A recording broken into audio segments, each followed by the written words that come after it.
Last time on Square Roots, it's all aboard the Monty Mole Express as Luigi gets intimate with a worm, Mario puzzles it out in the mind of madness, and Bowser finds a safe space. I'd like to take this opportunity to apologize for making a pun out of the term safe space. It was insensitive and doesn't represent what this podcast stands for. Duga, duga, duga. Duga, duga, duga. Hey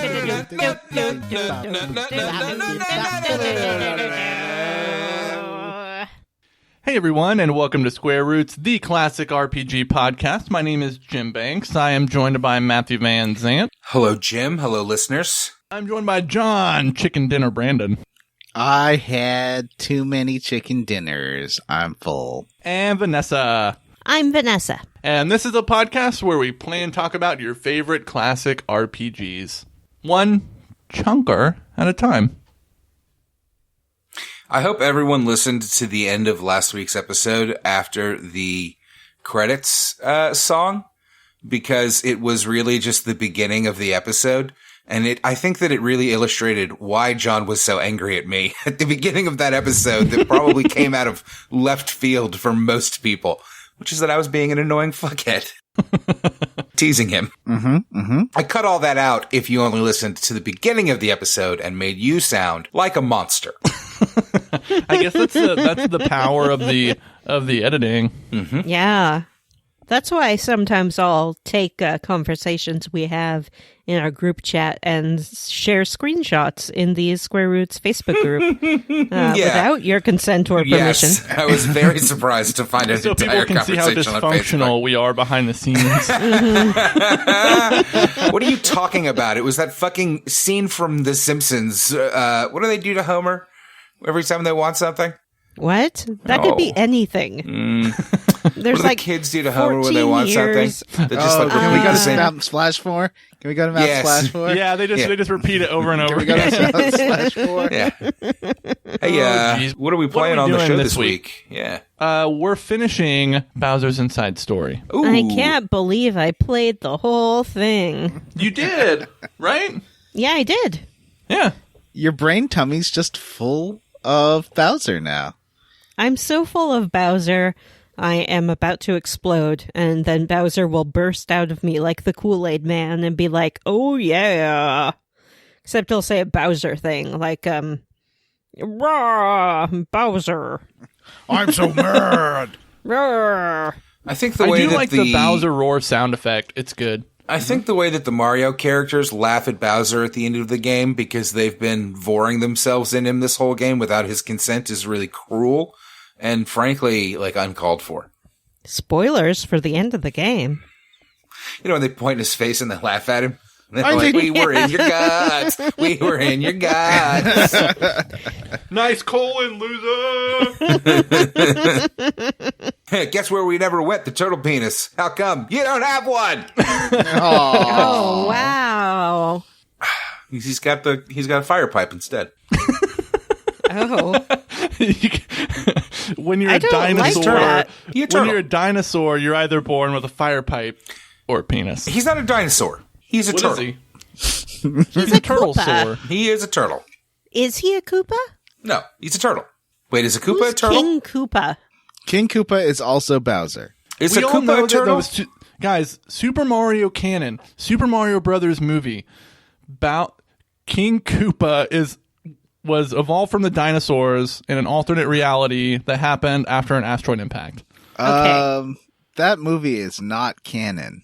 I hate to tell you that. You know what they should do is make a video game version of the movie. They should. In fact, they have, and that's what our next game is, Chrono Cross. Wow. People always Amazed. ask, I like, didn't know that background. What were we talking about? What are we doing? people always ask, like, what's your first movie that you remember watching and being like, that was bad? And I don't remember what it was, but certainly Garbage Pail Mario Kids. was one of them. I remember wanting to like Super Mario, so I was like, well, like the movie's not that good, but the music pretty. You mean pretty similar to the same reaction we all had to Star Wars Episode 1, The Phantom Menace? No, it was good. I'm telling you. No, really, you gotta. Yeah, it's just it was good. It's we just loved different. It. We loved it. Listen, it's not what you expect, but maybe that's good. No, it's not good, and I never thought it so. I tried to convince myself that Phantom Menace was good, but then I watched it a second time. I was like, no, I hate this. I mean, I couldn't get past Jar Jar. The special effects in the lightsaber fights were enough to keep me going for a year at least. Yeah, but the Jar Jar. Yeah, but that fucking lightsaber fight at the end is so good. Yeah, it is really good. Nah. Duel of the Fates. Ugh. Do you want to level up? Yeah, do I? Oh boy. Is Vanessa's level up still no chicken, despair? I still haven't got the chicken dinner because nobody will play PUBG with me. I've tried to play PUBG with you several times. Every single day. You rebuff our invitations. I was taking a little PUBG break. Yeah. That's fine. Yeah. Can't do everything all the time. We had every a day. good night over the Labor Day weekend. We had one good, long, 6-hour marathon. Oh, yeah, with everyone's favorite square root toast. It's got Matthew, Vanessa, Jim, and Paul. We were not streaming it. We were just playing for fun. Yeah. Yeah. They're funsies. Am I supposed to played kick with- my friend out that I'm playing with?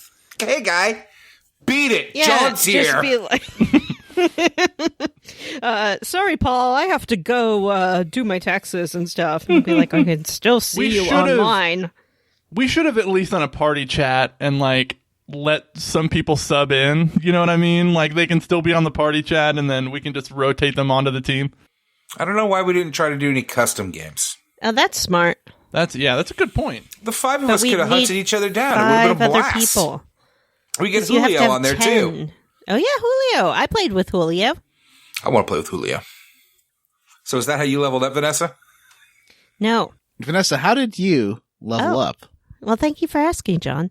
I watched a TV show called The Boys. Hey. That's a hockey TV show? It's a hockey TV show about superheroes, and it's on Amazon Prime. It's based off a comic book series called The Boys. People tell me it's better than the comic book series, and boy, howdy it better be, because it ain't that great. That's the show that I can't quite bring myself to watch because I have such a visceral hatred for the source You do. material. That's actually one of I my don't even favorite like to talk things about about it. Matthew. One of my favorite things about Matthew is how much he fucking hates the boys. That book traumatized me, and just the mention of it, and I literally lash out like a fucking scared animal. I remember one time we were discussing it on the podcast, I think, and you took off your headphones, got up, and walked away for a minute. Well, I did read a summary of what happens in the book, and it's bad. And It's the bad, TV show yeah. is bad, but the book is even worse.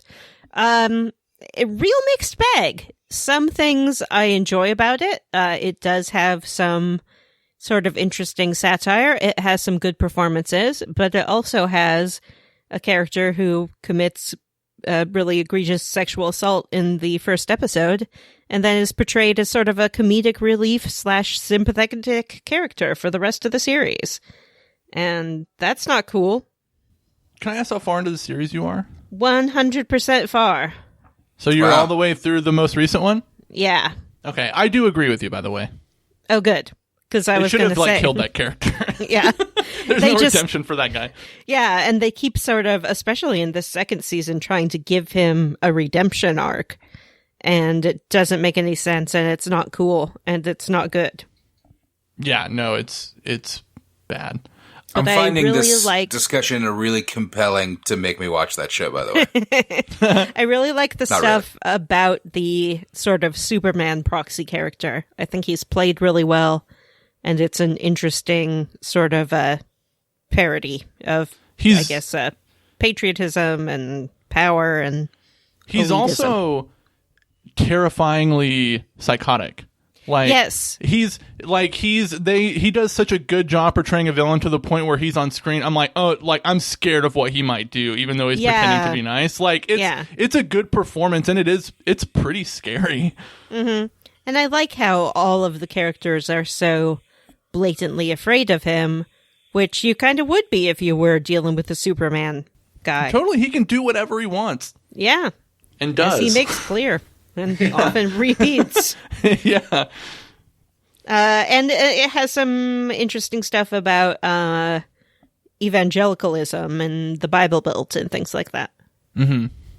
But it's not really a show I can recommend because, again, it deals with subjects very poorly in some cases. It's very much like a as made by Reddit kind of show. Like, it has that kind of humor. Not really South Park humor, but like it is. Take it to the extreme. Mm-hmm. The series is it's the source material is written by Garth Ennis, who is very much that. He's a shocker writer. He's gonna shock you. Yeah. He also wrote Preacher, which was a recently running series on AMC, and he was largely responsible for the like Punisher resurgence after the 90s, and a lot of the stuff that you've seen with Punisher, like in the Netflix series and that terrible movie with John Travolta, is all kind of inspired by his writing, which is interesting. I don't find any of it shocking, though. It's almost predictable. You know, it's like shock has to have an element of surprise, but this show is so one note in its attempts to shock that it becomes predictable. Yeah, I will say that it's not the plot that's shocking. The thing that's shocking to me is how, or that was shocking to me but wore itself out, was how kind of gonzo they are with the violence and the gore. So I know that they focus on the Homelander and those characters a lot. Do they get into like the G-Men and all the other satires of other universes and stuff? Like, I mean, one of the biggest things I've picked up on the show is they focus a lot on Vought and kind of use that as, it's like a satire of like late stage capitalism with the way Vought markets the superheroes, and like that's one of the biggest elements of the show. Mm-hmm. Yeah, and I hope they don't get into the G-Man stuff because, again, I've read a little bit about how that's portrayed in the comic, and I'm not interested. I don't remember the G-Man that. I mean, what it does, what the series did was satire every like major, hero and group of heroes from all the different companies as, terrible human beings that are all monsters, that's what one of the things I didn't like about it was just how cynical it was, to the point where like everybody was just horrible. This one does have like I will say that like the boys, like Billy Butcher's team, they don't seem as terrible as they are in the books, or that I've heard they're portrayed in the books. Like, yeah, it's not even really. It's the Butcher team isn't that terrible. I mean, they're terrible in like how they treat the quote unquote heroes, but it's all the other like the supporting cast that are just fucking terrible. Yeah, this one really just Homelander is terrible, and the rest are a little bit more nuanced. Again, except for the character that they're trying to make sympathetic, who is not. Who is that? I watched the first episode. Oh, it's the Deep. It's the water guy, Aquaman. Mm-hmm. Okay. Yeah. Anyway, okay. Well, that's cool, Vanessa. Any final thoughts on that? Probably don't watch it, but I'm going to keep doing it. All right. Vanessa? Not everything I do is for everyone else to do. Yes, John. Are you excited about Jensen Ackles being on season 3? Boy, howdy am I. Who's that? Every day I wake up and I'm very excited about Jensen Ackles. And, who's he going to play? Wait. He's going to play the soldier character, the Captain America parody. The Captain America guy. Mm-hmm. Oh, I thought he was going to play like a Shazam parody. Well, now I'm less excited.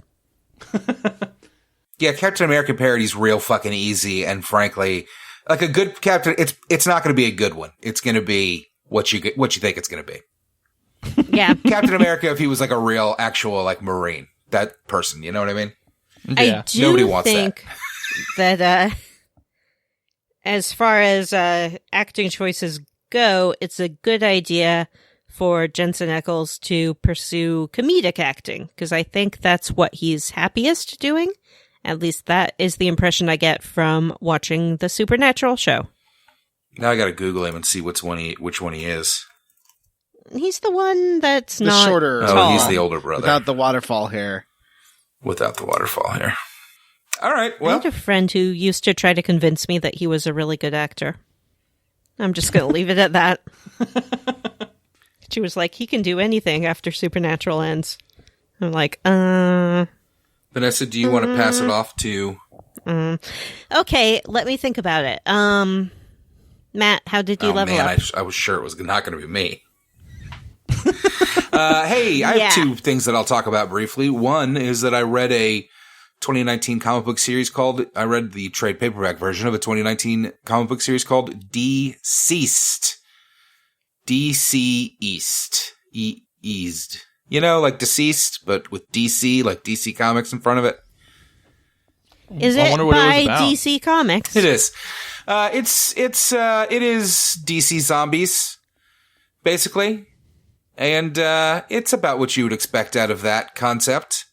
The thing about it is that it's written by, and I would not have picked it up if it was not written by Tom Taylor, who also managed to kind of make magic out of a concept that didn't sound that interesting to me, which was the Injustice series. And now he's got this Deceased series that he's doing for DC. Seems to be similar in concept, kind of its own standalone thing. It had started with one, I think, 6-issue miniseries, and then has spun out like a few miniseries, like sequel miniseries. And it was surprisingly good. Tom Taylor, excellent guy's a great writer, and that's what got me interested in it. And I'm glad that I read it, because it's just a great comic. If anybody's out there looking for something to read, Deceased, it's like $10 on Amazon, whatever, wherever you buy digital comic books, you know.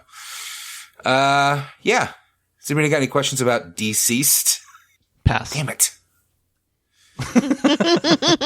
Well, it was a really fun series. It was just well written. You know, the character, there's a lot of great character moments. Characters are well written, and they're kind of who you want them to be. And, you know, it's got some heart tugging, and it's got some jokes, and it's got some like really horrible stuff with, you know, kind of the heroes falling one by one and things becoming darker and darker. But, that's the type of thing that normally I would kind of hate, but, he pulls it off. So Deceased, very interesting. I also started listening to a new album from classic Matt favorite band, The Used. Does anybody want to talk about The Used?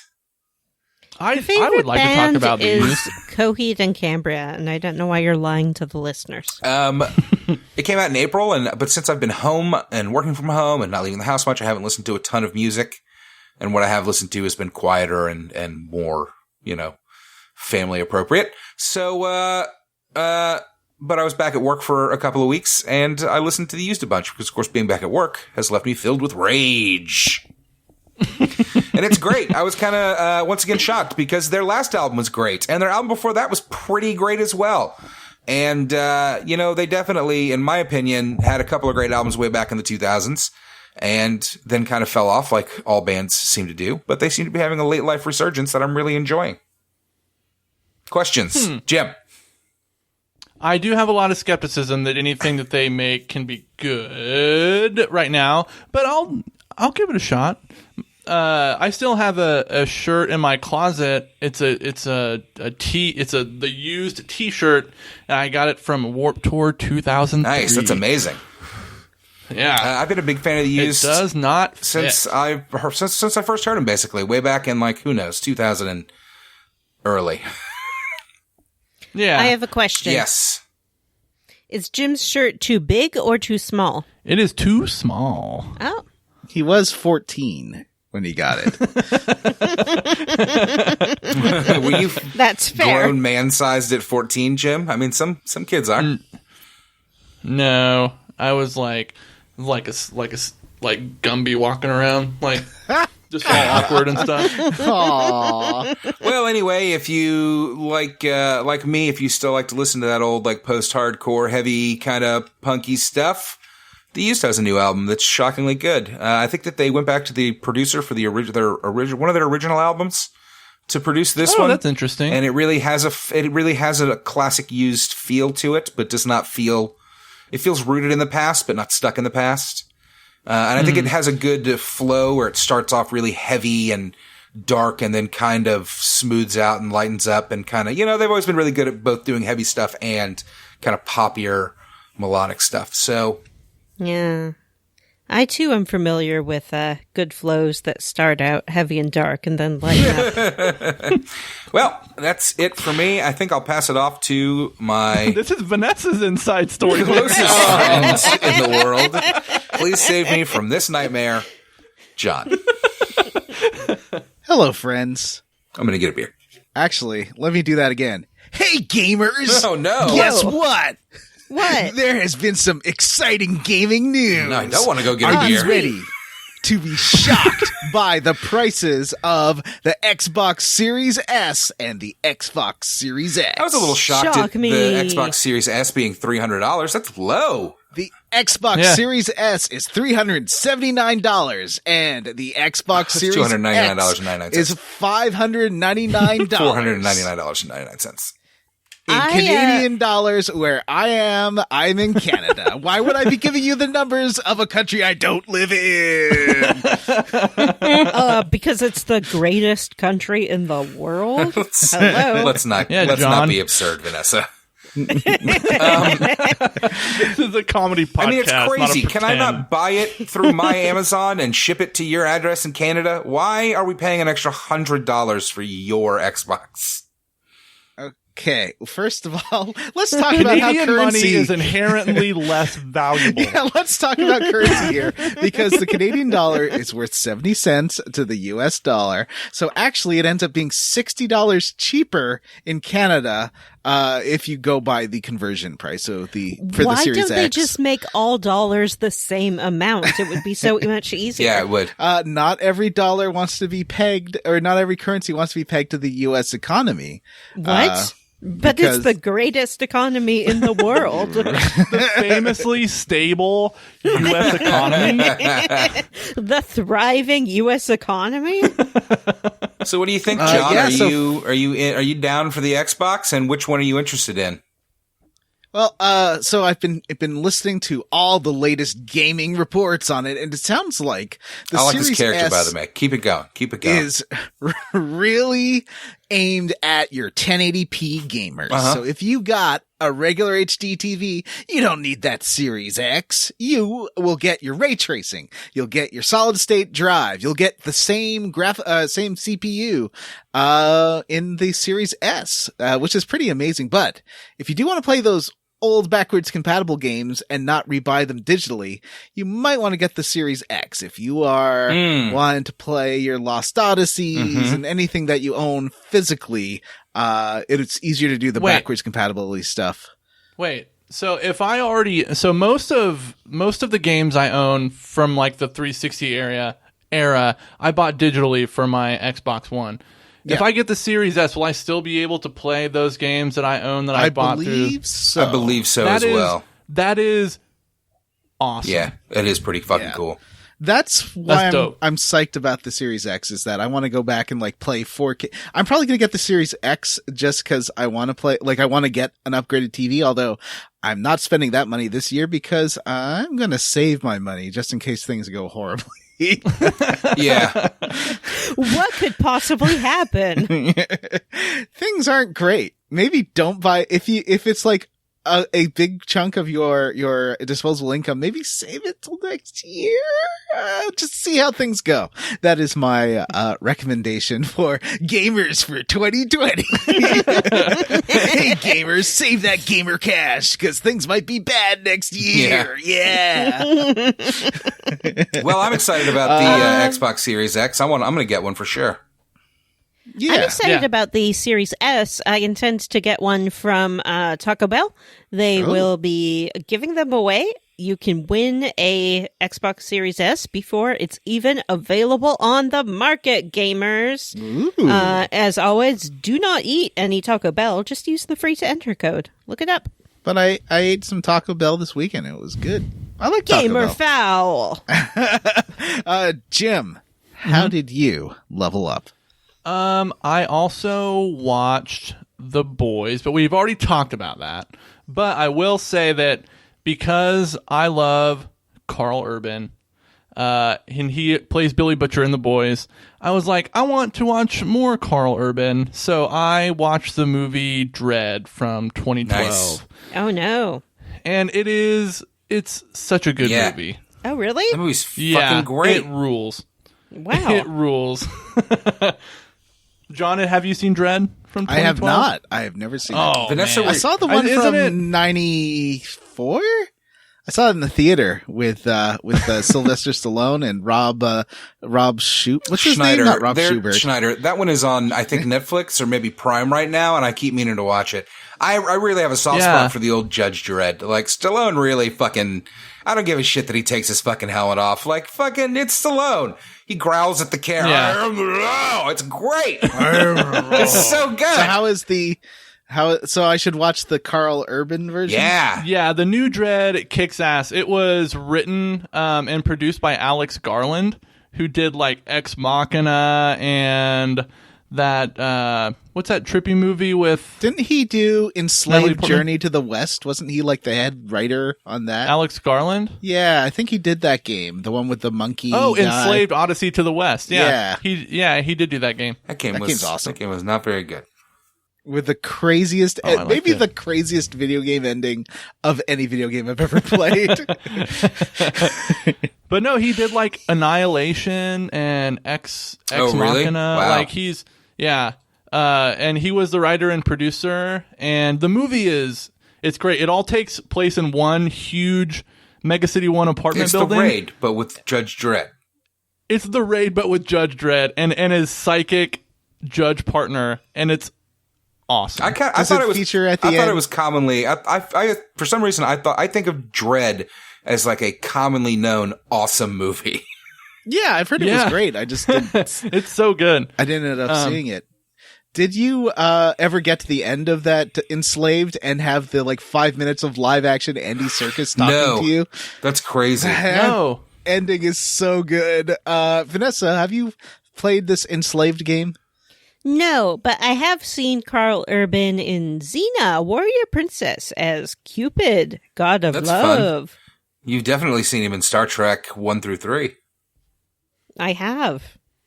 You were just too busy paying attention to the Chris's. Was he in Pathfinder? Was that Carl Urban? Remember Sorry, that? I'm busy thinking about a Chris right now. I can't answer any That was the additional one about questions. the indigenous Newfoundlanders who are fighting off the giant Vikings, but they look like monsters. I know what you're talking I about. think that was Carl Urban. I think that may have been Carl Urban. I think you're right. Carl Urban, write in and tell us if you were in Pathfinders. But no, Dread is really good, and Carl Urban is really good. And if you haven't seen Dread, you should watch it and pursue other Carl Urban related material. Carl Urban is up there in the list of handsome man actors. He's like Chris Pine tier for me. He's real Wow. good. Yeah.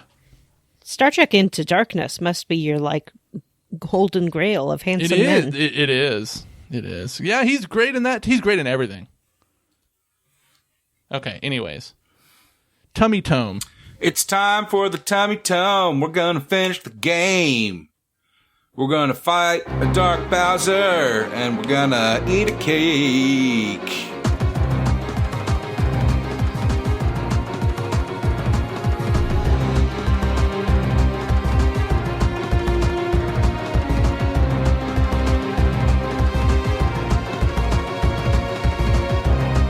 I can't believe I played the whole thing. Spoilers for the cake. Yeah. That cake made me like go, aw. Yeah, me too. It was like, as angry as I was at having to play this game, like the cake at the end, I was just like, okay, game. You got 10 out me. of 10 stars. So if you remember last time, we left Bowser in a safe place. Yes, he was locked in a safe by his treacherous goons. Mm-hmm. Now, Or what were those minions. goons' names again? Blotto, Sonato, and Johnny. Mm-hmm. Yeah, there's definitely Sergeant Guy. It's Sergeant Guy. Yeah. This game's stupid.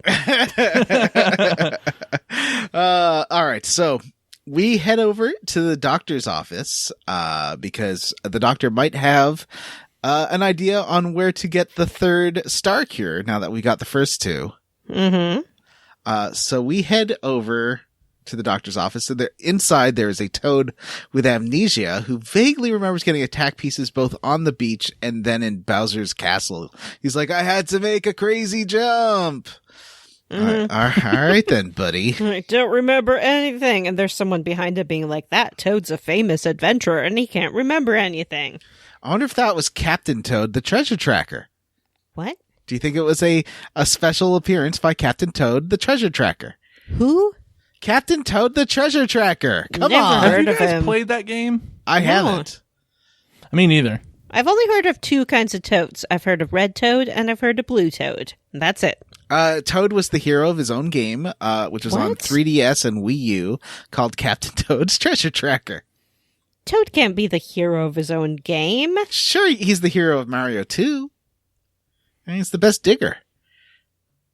Anyway, so he says one of the three sages, the doctor, I mean, is near the ocean, but in a very high place, and he's a little worried about Mario and Luigi going to the high place. He wants to check their lung capacity, their blood ox levels, and everything. So he has a breathalyzer, Mm-hmm. which analyzes your breath, and Mario does well at it. He does fine. And then Luigi tries, he's not very good, but then he tries again and maxes out the machine, and it seems to cause a problem with all the air flows. Mm-hmm. Okay, so I He, thought, breaks it by puffing into it so hard. so And does, the doctor is like, your lung capacity is too good. I don't know what's wrong with you. was he just holding back the first time? Was he like, my breath is too strong. I don't want to scare the Luigi doctor. can't do it. I believe that Luigi is always holding back because he is enslaved to his older brother's ego. I think that Luigi is better than Mario at everything, but he knows that Mario can't handle that reality. And so he pretends to be worse and pretends to be a coward, when in fact he is the superior Mario. That's kind of been my headcanon since I was introduced to Luigi, because he's green. He's just better. Yeah, he's better, he's taller, he's younger, he's smarter. It's just like on Supernatural. Wait. Why is taller better, Vanessa? Yeah. Well, I don't know, but I hear men all the time talking about, because I'm short, the ladies won't date me. Guess I better be an incel. That's what they say.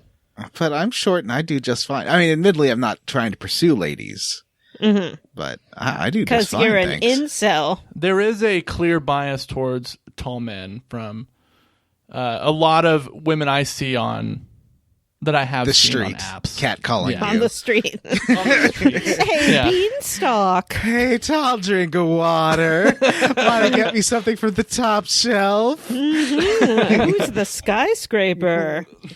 How's the weather up there, sweetie? Jim just can't, like, he's just trying to walk home. He films himself sometimes with, like, someone standing in front of him, walking down the street and seeing all the women just harass him. It's really a problem. It's not just women. I've noticed one my of- whole life that men also tend to listen to like men larger than them. Well, that's because they Yeah. all have daddy issues. Anyway, some of the best men I know are short. So put that in your pipe and smoke it. Name one. John. Yay! Oh, there's another Reductress headline that I was trying to think of, and it's 5 red flags you'll ignore if he's over 6 feet tall.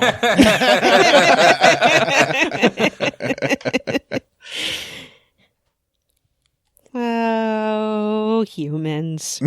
All right, so we So, break the Luigi walks in. He's sweaty, at least 6'3", cut through his overalls.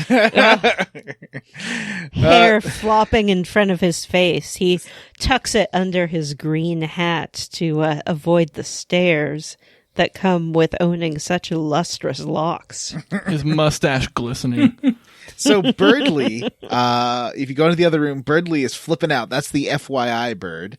FYI. I love when Birdly is screaming as he's like flying in panic around the clinic. Birdly fed up. Birdly, go home. Birdly has had it, and I understand. Birdly is probably my favorite character in this game. It's kind of a weird late game choice to suddenly give you a cute mascot character in It like is weird. the last 6 hours of the game. But Birdly is great. Although, so Birdly's kind of like a novice. Well, actually, first, so I thought this was with water, but watching it again, are you inflating Mario with air? Yeah. Ah. You are blowing Mario up like a balloon, and oh, who's that I see coming up over the horizon? Oh, hello there, little lady. It's me, Sam Elliott. Sam Elliott, what are you doing here? I'm here to talk to you about a little something called inflation. Oh, like economic inflation. Yes. But also, I'm here to talk about sexual inflation. Excuse me? Well, you see, when one cowboy likes another cowboy very much, but also wishes that this cowboy had a bigger belly for some reason, one cowboy might help the other cowboy inhale a lot of air to bloat his tum-tum. Is this like the gainer stuff we talked about earlier? It's like, imagine if that was just temporary and not particularly harmful. Oh, well, that's good. I don't explain it again. Okay, so just imagine swallowing a lot of air, like if you wanted to force yourself to burp, but then not letting it out and just having it collect there in your tum-tum and kind of bloating your tum-tum out. This is something somebody does to themselves. Yes, or you do to someone you really like. How do you do it to someone? You blow air into their body? Yeah, I think you like I haven't seen it done. I'm sorry, but I think it involves. Come on, Sam Elliott. I know that hoses can be involved and Oh, stuff. no. It seems No, This sounds wait, unsafe. Hang on a second. This isn't a real thing. Oh no, it totally is. No. Sorry about that, Vanessa. No. I thought this was just something people drew pictures of on the internet and was Oh, that like, is also definitely true. hey, wouldn't it be cool if we could do this erotically? But of course we can't. It's not a real thing you can actually do. One, it is a real thing you can definitely do, but also there is a fantasy, the Violet Beauregard version, right? Was that Right. When is Of when like- is a Clint Eastwood character going to come in and start talking to a chair? You know, in response to this, The Clint you call him assault. Clint Eastwood? In Wow. response to this assault on American values. now? This is a Sam Elliott podcast, not a Clint Eastwood podcast. Yeah, sir. Yes. we do not allow a Clint Eastwood here because he No. is what is known as a kink shamer, and I don't abide by that. I believe that all kinks of the Can rainbow. you imagine Sam Elliott and Clint Eastwood being neighbors, and Clint Eastwood constantly yelling over the fence at Sam Elliott for all of his disgusting kinks? Or I'm sorry, like just Disgusting to Clint Eastwood. Unusual. Let's call them unusual kink. Yeah, I did. Hoses are for. So the extent to which Mario blows up and becomes a floating balloon is not realistic. However, it is depicted, as Vanessa said, in many fan arts and comics. I mean, I guess. Well, go ahead and ask me the questions. I'm ready. All right. So is it a kink? And how do you feel about it? Well, it is. I was aware of the fan art aspect. I'm fine with that. I was not aware that people were actually doing it, and I don't think it's a great idea. Air is not meant to go in your belly. It is meant to go in your lungs. And having too much air in your belly can cause gastrointestinal distress, or maybe even lead to like acid reflux issues. So be safe and sound. Consult a doctor before pumping your belly full of air. That sounds like a wonderful idea, Vanessa. And with that, I am moseying on out of here. Bye. Goodbye. Please don't come back. Whenever there's a kink that needs explaining, remember the name, Sam Elliott. Okay. All right. I'm back. Oh, welcome Whoa. back, John. Sorry, It's I so went to the weird. other I've room. never seen you and Sam Elliott in the same room. Yeah, it's odd. I was just going to get a drink. So the Birdly, the FYI bird, you go grab Birdly by inflating Mario and then like floating around a little bit. You pick up the bird, and then the bird doesn't want to leave the comfortable nest of Mario's suspenders. Yeah, he just snuggles right up in there, which is a kink. I have heard of it, and I feel fine about that one. Just skip the whole Sam Elliott part. Birdly, I'm nailing the door up so Sam Elliott can't get back in. Okay, I'm booby trapping the fucking perimeter of the Square Roots house. Birdly does so. Vanessa, when Vanessa is tired, and Vanessa doesn't want to do a thing, Vanessa talks exactly like Birdly. What are you talking about? Like, you will get messages in the group chat like, Vanessa comfy, Vanessa nesting, Vanessa stay in Mario's suspenders. That's true. Can someone do the sometimes notes? send a message, Vanessa's still in like- bed. Yeah. Vanessa, no podcast. Leave Vanessa alone. So, yeah, Birdly does remind me a little bit of Vanessa, but I love Birdly. And yeah, Birdly's kind of a Navi thing.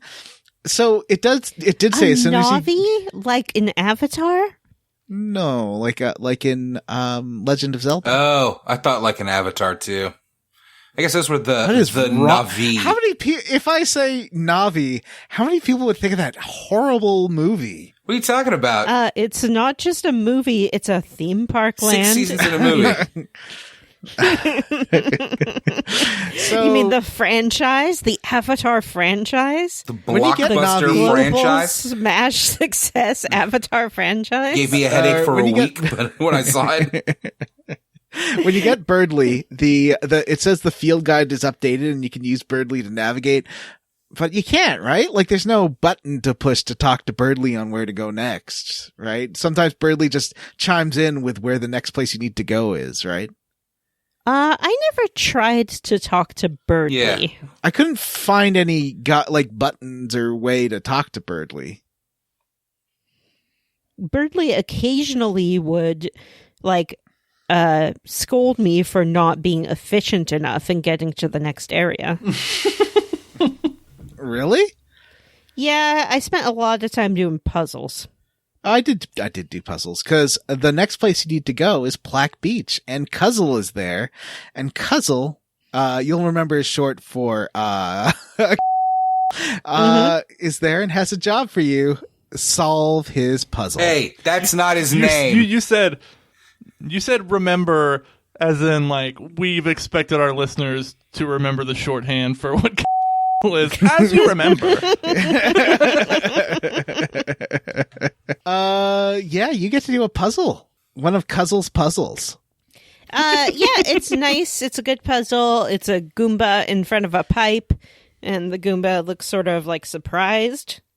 I enjoyed it. And then after you do this puzzle, Cuzzle explains that his furniture is missing. Because did you get into the backstory of this, John? A little bit, but let me first remind you that puzzle does stand for Okay, thank you. Gosh. So, well, that's what you gotta do when you got that WAP. So, if you listen to him ramble on, which is one of the options with him, John, can that be the episode title? what? Because that's what you got to do when you got that WAP. Sure. What you got to do when you got that WAP? got that WAP. He explains that Bowser came into his house and he attempted to get Bowser to do a puzzle. And after 30 seconds, Bowser yelled, "Why, I don't get it," and smashed all his furniture to pieces.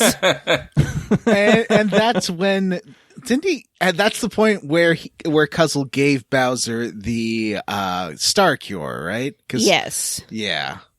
That's I guess like a consolation prize. I don't know, or if Bowser just took it, or they were all confused. Who knows? Now, Cuzzle is an old man, and you only find this out by like listening to his old man rambling. What are you talking about? He's got like a long white beard, and he walks with a cane. Yeah. I don't think that John meant you only find out that he's an old man if you listen to him. I think he meant that you only find out the Bowser backstory. Yeah, because they both Cuzzle and Bowser have referenced this happening. Mm-hmm. He reminds me of Malo's grandfather from Super Mario RPG. The frog? Yeah. The frog guy. The old man frog guy. Mm-hmm. Mm-hmm. I bet they'd be friends. Maybe they were. Maybe they were. So yeah, I love this incident that happened. So you are, he does tell you that there's all these puzzle sacks you can find around the area that will give you extra puzzles to do. Vanessa, did you do all the puzzle sacks? I did all of the puzzle sacks. I hunted down all the puzzle sacks. I brought them back. I did all the puzzles. It sort of reminded me of like a match 3 game. Like it gets very casual, very quick. And I loved it. They were wonderful. Mm-hmm. What do you get for completing all the puzzles? He gets his furniture back. Yeah, he gets his furniture back. Each puzzle you complete is a new piece of furniture. You like do the puzzle and it's of like a couch or something. And it slowly decorates his home. You get beans, lots of beans. Equipment? Beans, lots of beans. You get beans, all the beans. For each puzzle you complete, he gives you one of every kind of bean. We haven't really talked about beans. Let's talk about beans. Are they grown in Bean Valley? Probably. Why are the Mario Speaking of series puzzles. always are? The Mario series are the real X-rated ones. Yep.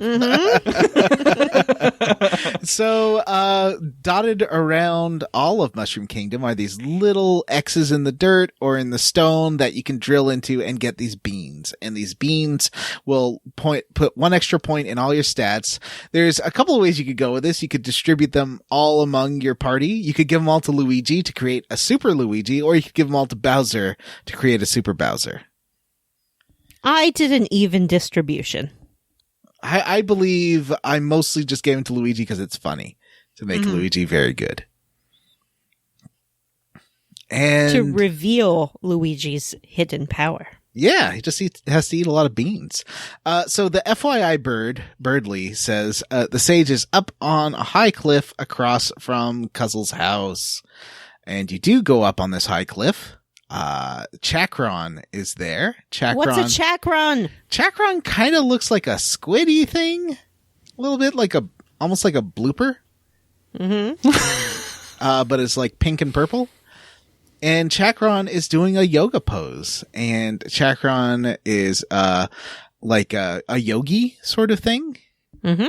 And Chakron does say that he is a mental beach taking in the waves from the stars and does not want to break his pose. Now, here's a little inside story for you. The voice that talks to you when you're playing as Bowser and you're transporting from little warp gate to warp gate is Chakron. Oh. So Chakron's been up there communing with the celestial beings and has given the power of teleportation to Bowser. And Chakron's also the one that judges you for not maxing out all your characters. Rude. Yeah. Which happened to me and Vanessa. Probably Jim had them all at level 60. No, I definitely had the Mario Brothers maxed out, but not Bowser. I think I was maybe one level away. Yeah, That's me how too. I was too. Unless you deliberately level Bowser, he's going to have one rank missing. I try. I don't remember skipping anybody, but... Oh, I did. By the end. So, Chakron does not want to stop doing what he's doing, but Chakron will help you if you can break his pose. Your attacks just can't do it. He's like, no, it's got to be something earth-shattering. You got to figure it out yourself. Yeah, Get out of here. Chakron's stuck in the pose because he's been doing it for so long. Right. Oh, yeah. But he also is comfortable in his rut. We've all been Chakron from time to time, maybe Yeah. not even realizing how stuck we are in our current pose. Yeah, and sometimes the pose can even be damaging, like causing your muscles to lock up, causing certain parts of yourself to atrophy. But you're just used to it, so you keep doing it. So, Chakron does sort of brush you off and just tell you to leave, but does give you the tiniest little clue when you leave. The woods. And he's like, whoops. The woods. The woods. The woods. But Chakron feels immediately bad for saying that instead of thinking it, and then goes back to his pose. But that does give you enough clues to know that you need to find this attack out in the Dempsey Woods. Which leads to the Dempsey Woods. another great character moment. So there's this new area in the Dempsey Woods that you can access with Mario and Luigi's jumping abilities. And as soon as you get there, one of those wiggle worms wiggles out of a hole. And the first thing it says is, okay, no. Which just made me laugh so much. The Wiggler has The no Wiggler's patience for Mario and "Hey, Luigi. or Fuck. Wiggler, you guys are nasty hooligans, and you're going to smash up all the blocks and destroy the flora and fauna of this area just to get what you want. And they're like, He's like, oh, you can go on by and find here. I've got those attack pieces for you. That's what you want to hear, isn't it? Well, too bad. yeah, turns red Yeah. into a rage wiggle. And he's like, all right, well, look, if you can show you're responsible and find 6 attack pieces on your own, then I'll let you through. It's easy to find them. You just got to go around the woods and jump and hop over areas that Bowser couldn't access. So you find, and they're on the map, so it's pretty simple. You find all 6 pieces. You talk to the Wiggler again. He lifts the state of alert, but says, I sense danger ahead. Ahead, Mario goes off into this one area where you have to squish Mario with a hammer to go through a passage. And then it cut to Luigi looking for a way to do stuff himself. He presses a block. Unfortunately, as he's doing this, it does end up with Mario cornered by 4 Karibo sock ops. What's a Caribou sock hop? The Karibo shoes that Mario jumps in Mario 3? Oh, I didn't know it was called a caribou shoe. Caribou. Caribou. Anyway. Lorabo. Lorabo. There is these green little shoe monsters, which I thought were called Caribous, but they're apparently also called, they say both Caribou and Sock Op. And they do abduct Mario and take him off to their dangerous swamp. And yeah. then on your way there, you do pass through a little Caribou town, and I was trying to avoid all of them because there's so many. I didn't want to fight them all. Did you fight any of them in this town? I did fight a couple of them. Do they get removed from the map when you kill them? No. Really? Okay. I think they're still there the next time you come back out. because I was wondering if this was like an Undertale situation, because we'll get back to it in a second. Mm-hmm. So you go to the next area and Mario is stuck in one of the, like, what looks like a giant shoe, or what's it called? Sock op. Mm-hmm. And then Luigi jumps inside and Mario is being digested in like a special urn full of stomach acid. Yeah. And we get a lot of Luigi shouting Mario and Mario shouting Luigi, which I really enjoy. Mm-hmm.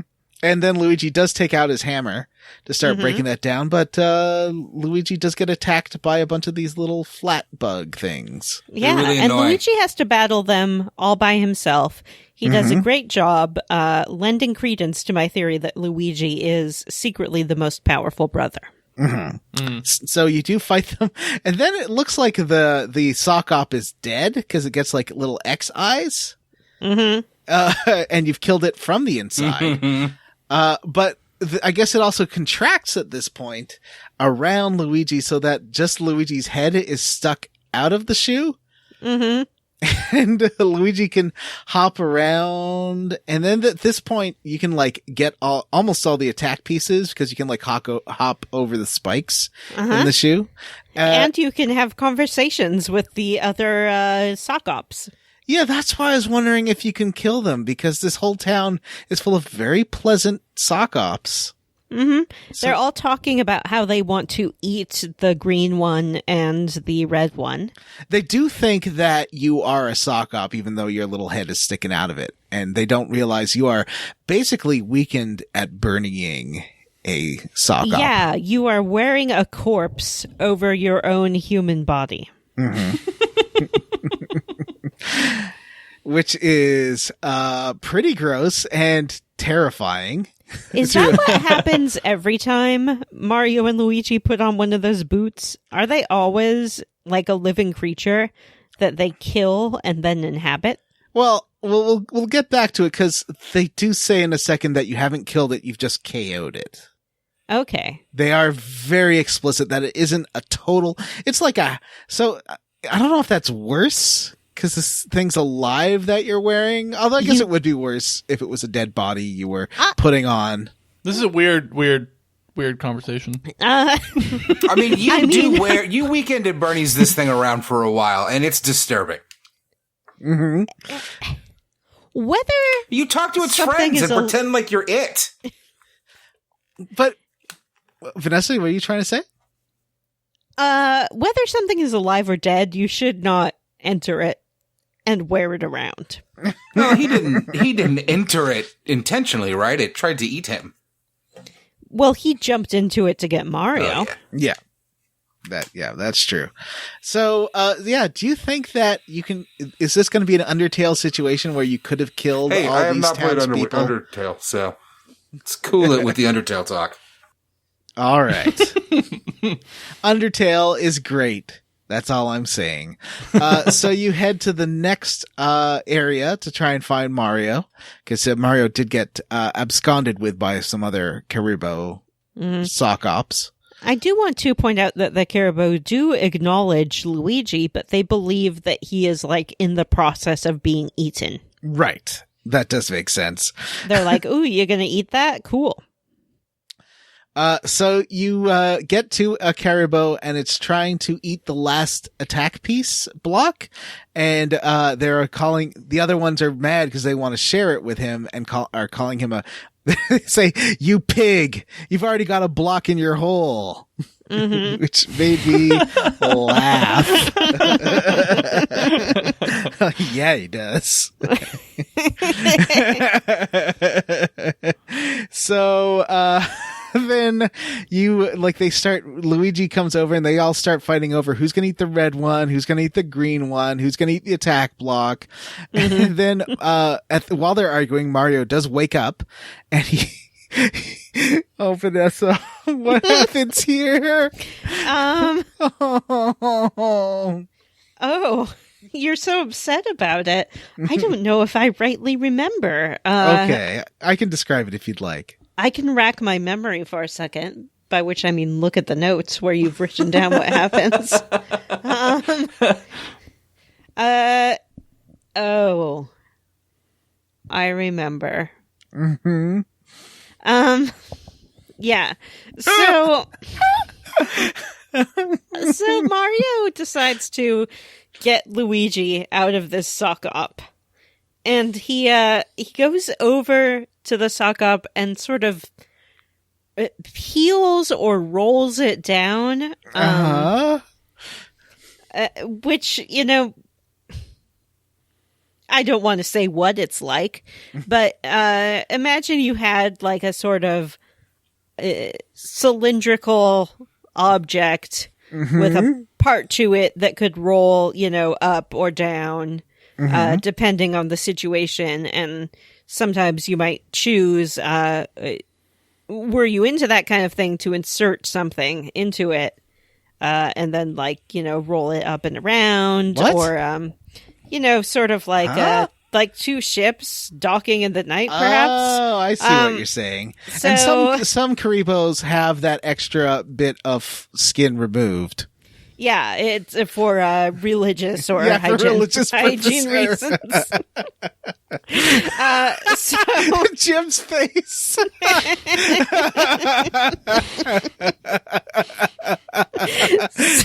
Listener, I would like to know that Jim looks the most disgusted I've ever seen him. And as far as I know, Jim has a penis. unconfirmed. You just gotta tune them out when they start talking about kinks and stuff, Jim. Otherwise, it gets real fucking awkward in here. So what Who's happens talking about kinks? No one. As Mario peels down the sock off. Mario peels down the sock up, and Luigi moans while he does it. That's the only word for it. Not moaning. He is. No, he's dying That's in not what we're relief. doing. He's like, no, he's going like, He's not. No, okay. It's more like, oh. He does a little shimmy. He seems He so does a little shimmy, and he is very gloopy from the waist down. it's a WAL. We need a mop and a bucket for that Luigi. Yeah. So Luigi is freed. They claim the final attack pieces, and we get a great new attack, which I do not want to talk about. Well, okay, there's two things here. First, the sock ops are very upset by Luigi using it. They say that was, first of all, as soon as Mario unpeels Luigi, one of them says, "That was weird." Yeah. And then the other one says, "You crawled inside a KO'd sock op and hopped around. That is sick." I mean, they're not wrong. Yeah. So you get the next attack, which was the attack I ended up using the most in this game. The feed Luigi lots of snacks to get him enormous attack. And I feel like Sam Elliott, who is locked outside and does want to come in, we've already covered this kink anyways with Bowser, so it's fine. Yeah, at least Luigi is choosing to consume these snacks. Mario does produce a snack basket and toss it in the air. Mm-hmm. And then Luigi runs back and forth to catch the snacks in his mouth. What I like about this one is I've never failed it. It's super easy. Yeah, Also, I enjoyed that as well. does this attack hit all the enemies or just one? All of them. It does a ton of damage. Yeah, this is the one that I used constantly. Yeah. It was easy and it hits everybody. Yeah. This is basically this one or the star meteor are the ones I used to end the game, depending on how. I used this, and the star one just wrecks enemies. It destroys them. So this is great. Finally, an attack I don't screw up. It's wonderful.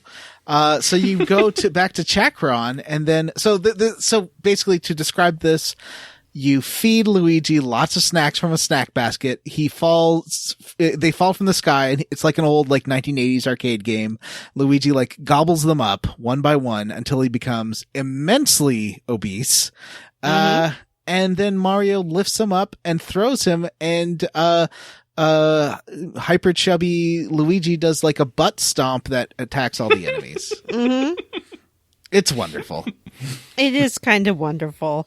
I will admit that round Luigi is super cute and super round.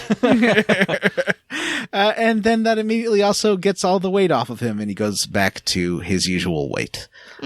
So you use this on Chakron. It does knock Chakron off his feet and crumbles all his statues. Who knows how long he's loved you. All about the world. So John was when John and I were playing PUBG yesterday. We were near the end game, I think, of the second match that we won, and John's just like singing Sugar Ray. Not do that right now. Which one was it? It wasn't every morning. It was the other one. Right? I thought it was every morning. No, I thought it was the other one. What other one? From around that era. I just want to Not fly. that one. No, wasn't that one? Somebody once told me the... Nope.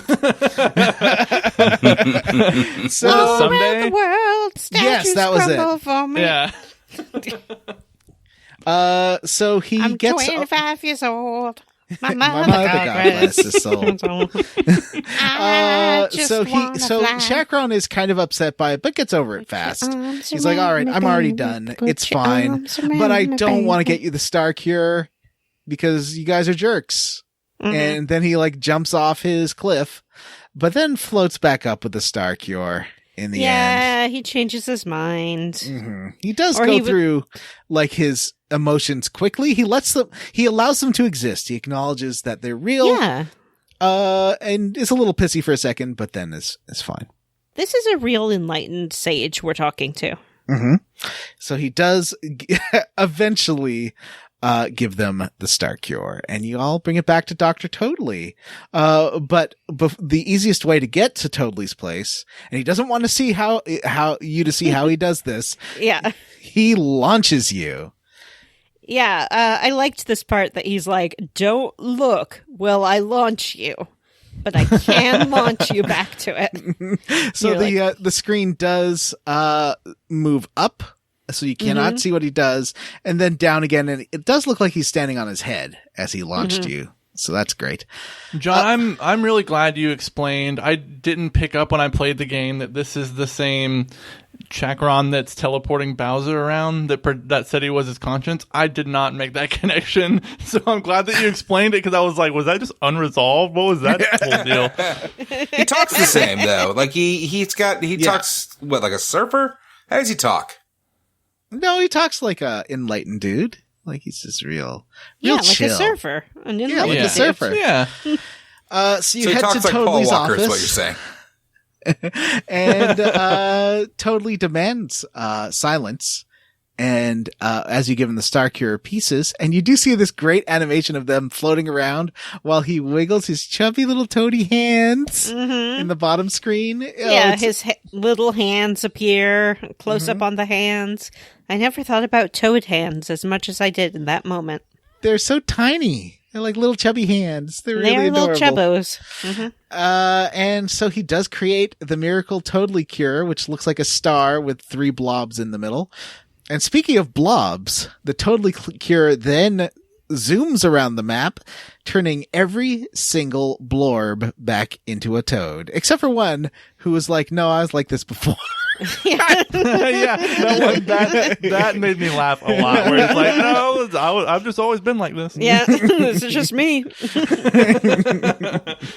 So it does cure every single blorb except for the one who is a natural blorb. And then he's like, and this will also destroy the weird purple thwomps that are blocking your way. But before you go, I do have something for you. Is it important? Yes. Is it vital to your completing your mission? Yes. Does the intern have it? She does. I laughed at that delivery. So you go to the intern and grab it from her, and it is the Mighty Meteor attack, and it's another super easy one. It turns Chippy into a little target reticule, and you zap the star with the little reticule, and it's either red or green depending on who has to blast So it. is it just me, or did the big attacks get way easy at the end? Yes. Like, so they made them super And they hard do- for the middle they of the just- game, and then at the end they were like, "Here you go." And they do so much. This one is designed to be used against a boss. Like this is a boss beater. Because it's a one-hit thing, so you can't. But it is perfect against the end boss. So you smash. There's a great animation as you use the miracle cure to smash through the purple thwomps, which looks wonderful. Then you get inside Peach's castle and immediately notice a bunch of Paracoopas that fly to the east. Mm-hmm. And if you follow them, you can find there is a block with 7 attack pieces. And as soon as you take them, they're like, "Oi, Gov, what are you doing? Don't you know that's our attack pieces? These don't come free. How dare you take them?" Oi, Gov, those come at a high price. And how high is that price, John? 30 coins. What? And then Mario and Luigi are like, yeah, sure, no problem. Like, wait a minute, Gov.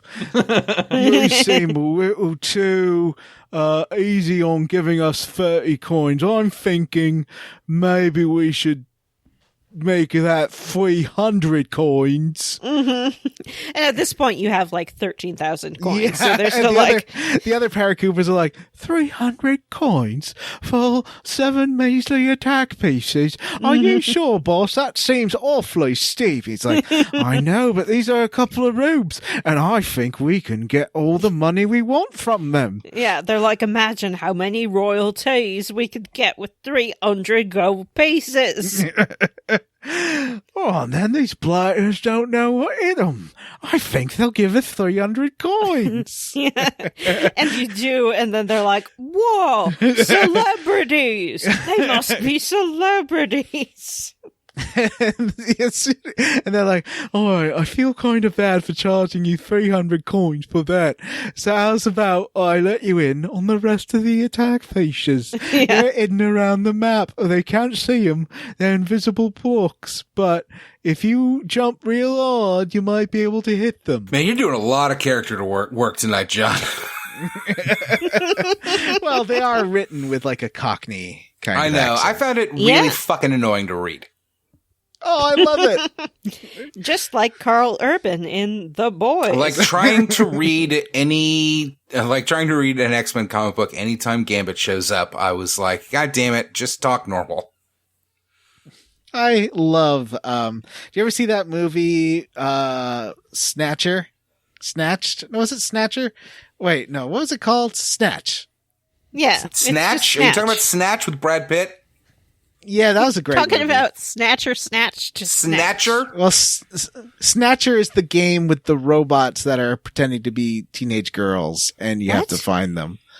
Is that the FMV game? No, it's like a sprite adventure game. I'd love to play that for a bonus episode sometime. That game is amazing. I wish it got a re-release, but anyway. Anyway, Snatcher, Snatch, Snatched. Yeah. So these guys from Snatch, they tell you where to find them. They're really easy to find because like the little pink icon, it sort of highlights almost exactly where it is on the map within a little margin of error, but I found them in like 5 minutes. Yeah, it's not hard. So my next point is that you get interrupted by Midbus in the trash room, but I will note this is like 90 minutes later. Midbus in the trash room. Yeah, there is a lot of dungeon here, but it's just dungeon. So you crawl through the castle, you do get to the trash room, and Midbus is there, and Midbus calls you trash. He says you are trash. Yeah. He's like, well, look who showed up at the dump. It's trash. And what is his exact line that he tells them? Your trash trashes you? Something? I don't know. I didn't write it down. He's like, he summons a trash monster, and he's like, hey, trash, enjoy your time in the trash can for the rest of your trash lives. I did say that does sound like something Vanessa would say. Yeah, you texted it, and you're like, they're quoting you. And it's true. And, doesn't he call the robot something really stupid? Let me see if I can find it. Something He calls it the super ultra great mega trashy monster Junkerbot. Speaking of junkers are the names of the people out to find the robots in Snatcher. Wow. Another Snatcher reference. So this trash robot does look like a robot that Homer Simpson builds. It is wonderful. I love it. And it barely works. It has to get hit a few times before it can attack you. And you destroy it very easily. Midbus then just runs away because he's a big dweeb. Well, actually, no. The trash robot does go insane and clear all the trash by spinning around, giving you a path out. And then it also smashes the safe that happened to contain Bowser, letting Bowser out. He's not doing super great, though. No, he just passes out. He's like, ugh. Yeah, and he is in a lot of pain right now. Poor Bowser. Yeah. Actually, John, Snatcher, directed by Hideo Kojima. Yeah, that's crazy. It's got a little robot called Metal Gear. Oh, that's fun. Yeah. Oh, we should definitely play that for a bonus episode sometime because that game it's like 3 hours long and it's anime nonsense and it's Hideo Kojima and it's maybe if we ever do Metal Gear, we can do Snatcher as a bonus that month. Sounds solid. Bowser does have some back pain and Mario and Luigi have to head back into Bowser to help with that. So you go to his lumbar nook, which is Toadsworth. He's there and he's found it really cozy. Yeah, Toadsworth is like, Bowser's really crowded with all these toads up in him all the time, but I love the lumbar nook. It's like my own little room. Now, so there's Toadbert and Toadsworth. Are they, did we meet both of them and they both say bye boogity? I think that Toadsworth didn't used to, but maybe he's been influenced by Toadbert. Okay, because I mixed up. I didn't realize there's two separate ones. They are different colors. Toadsworth is yellow and Toadbert is blue. So you do see if you can. There's this little spot that looks prime drilling, and this introduces I would say my favorite part of the game, Vanessa. Really? I don't know. I think I like hot nonsense. So Vanessa, what happens when you drill into this lumbar node? You drill into the lumbar, and Toadbert explains that when you're doing back work, it's really important to take it slow, and discusses with Toadley how you need to go slowly. Well, Toadbert does show up at this point. Oh. Right? So now Toadsworth is there, and then Toadbert shows up. Toadsworth is there. Toadbert comes. Toadsworth tells Toadbert, gotta do it slow, nice and slow, and then says, what I like to do when I'm taking it slow is to have some tea. And lovely. Yeah, he produces a tea set, and he's like, well, why don't we have some tea, and I'll set an alarm for when Bowser's back work is done, and in the meantime, we can have tea time. So is there a gameplay sequence during this? Do you have to mash the A button? No, actually, in fact, Toadbert suggests that the player enjoy some tea time. Well, we wait, and the game tells you that the alarm will go off when it's time to resume playing. So just go and have a cup of tea. This is some hot Earthbound nonsense. It is, because I would say, what do you think this is, 5 minutes? Something like that? Some pleasant music plays, and there's just a scene of them sipping their tea. And you cannot do a thing. Maybe you can. Nope. I didn't want to interrupt them, by mashing Yeah. buttons because I'm an obedient girl, and so I didn't make any tea, but I did go and clean my kitchen while this scene played out. And sure enough, the alarm went off, and it was time to resume my gameplay. I don't know why I find stuff like, because Earthbound did something like this too, where you had to wait exactly 3 minutes to push a button. Mm-hmm. And I don't know, I find it really charming when games are like, mess with you like this. I don't find it as charming, I would say. I think it works because it's on a portable system. Mm-hmm. Earthbound originally was not, which makes it a lot more frustrating. Mm-hmm. But you can actually go do something else because you can just take your portable system with you. So I thought that was okay. And I feel like you could wait too long in Earthbound, while this one, it just waits for you, so you can take as long as you want to have your lovely tea. I didn't get the impression that if I didn't like hit the button immediately, it would be like, uh-oh, time to start over. You didn't do it right. That would defeat the point of this lovely tea break you get in the game right near the end. Yeah. Jim. Hey, Jim. What did you think of tea time? It was, I just set the thing down and looked at Facebook. Yeah, can I chime in? Am I allowed? Yeah. Since nobody asked me. Sure. Matt, go ahead, Matt. What did you think of tea time? Interminable! All right, moving on. What's happening?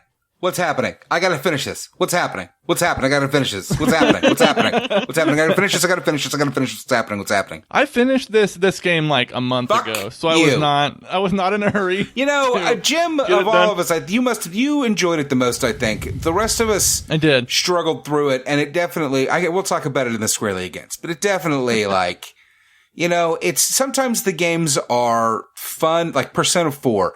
Fun, and it's leisure time to play the game. And sometimes the games, it's work to play the games. Mm-hmm. Wait, so Matt finished this game? I'll never tell.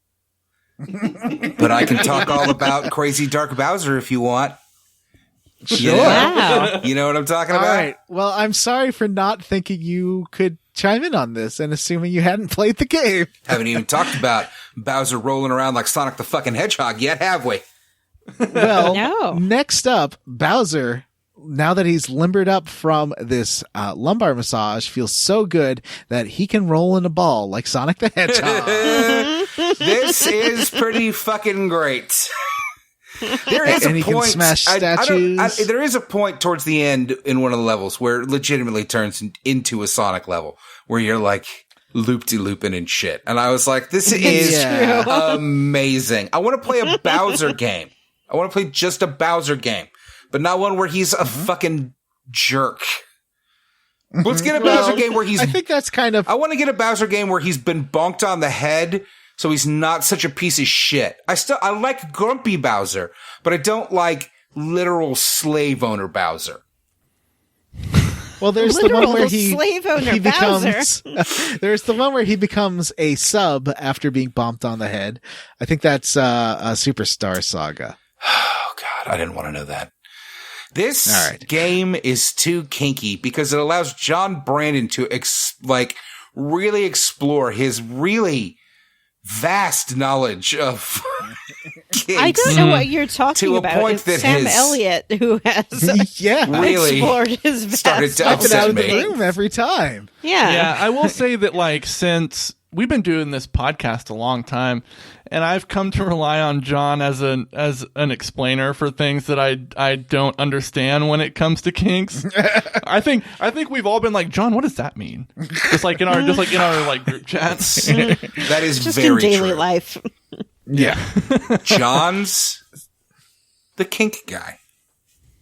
Okay, Matthews. So you the I don't know, sports guy. Sports? Jim's the cool stuff guy. Jim's the what's Jim? Jim's like the He fucking does, music like guy. music. yeah. Jim's like the cool guy stuff.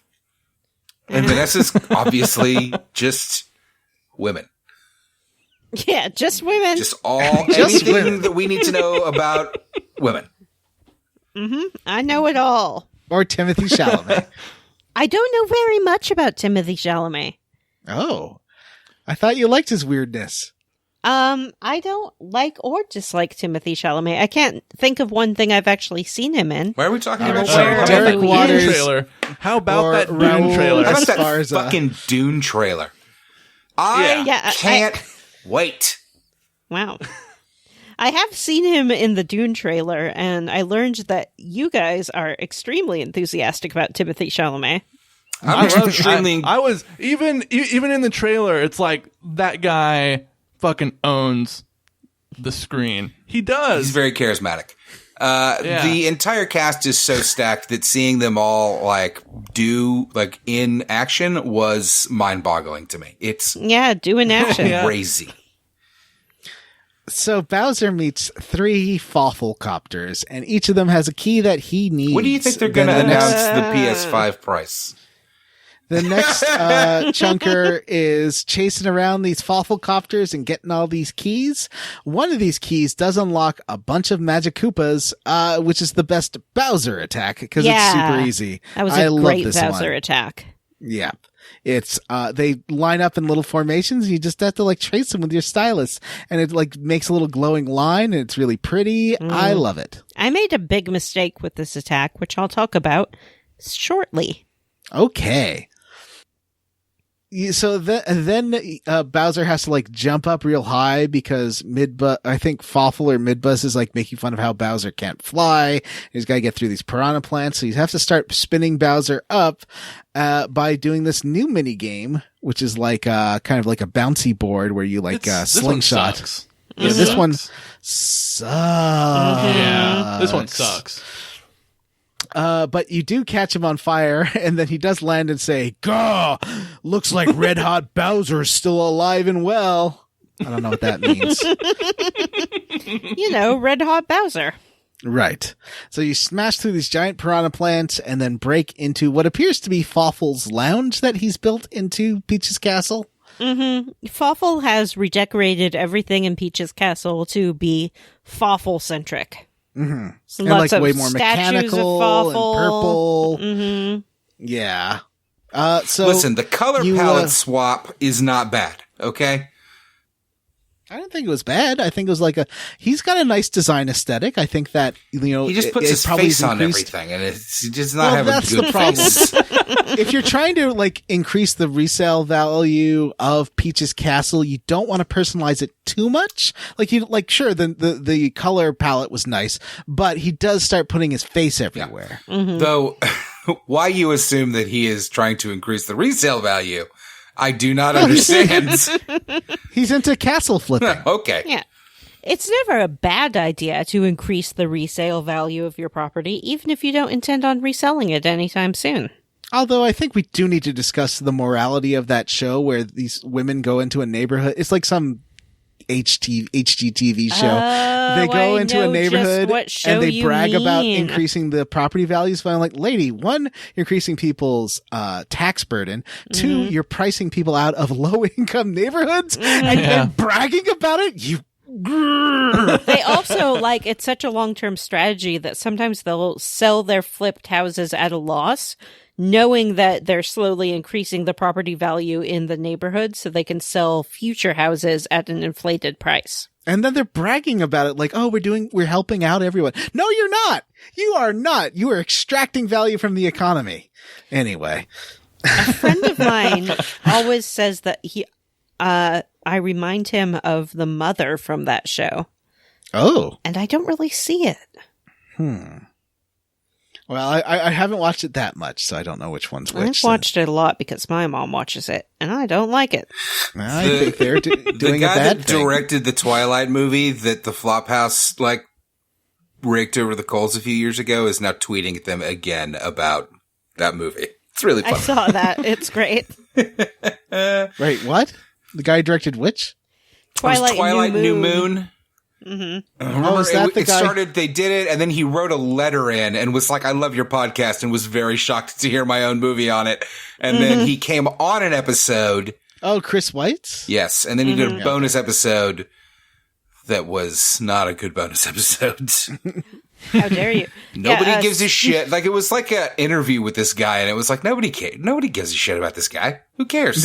My one podcast and TV opinion in general is we now know exactly how people got famous and got their jobs and what it's like being a writer, director, or actor. We don't need to cover this anymore. Yeah. We know. Yeah.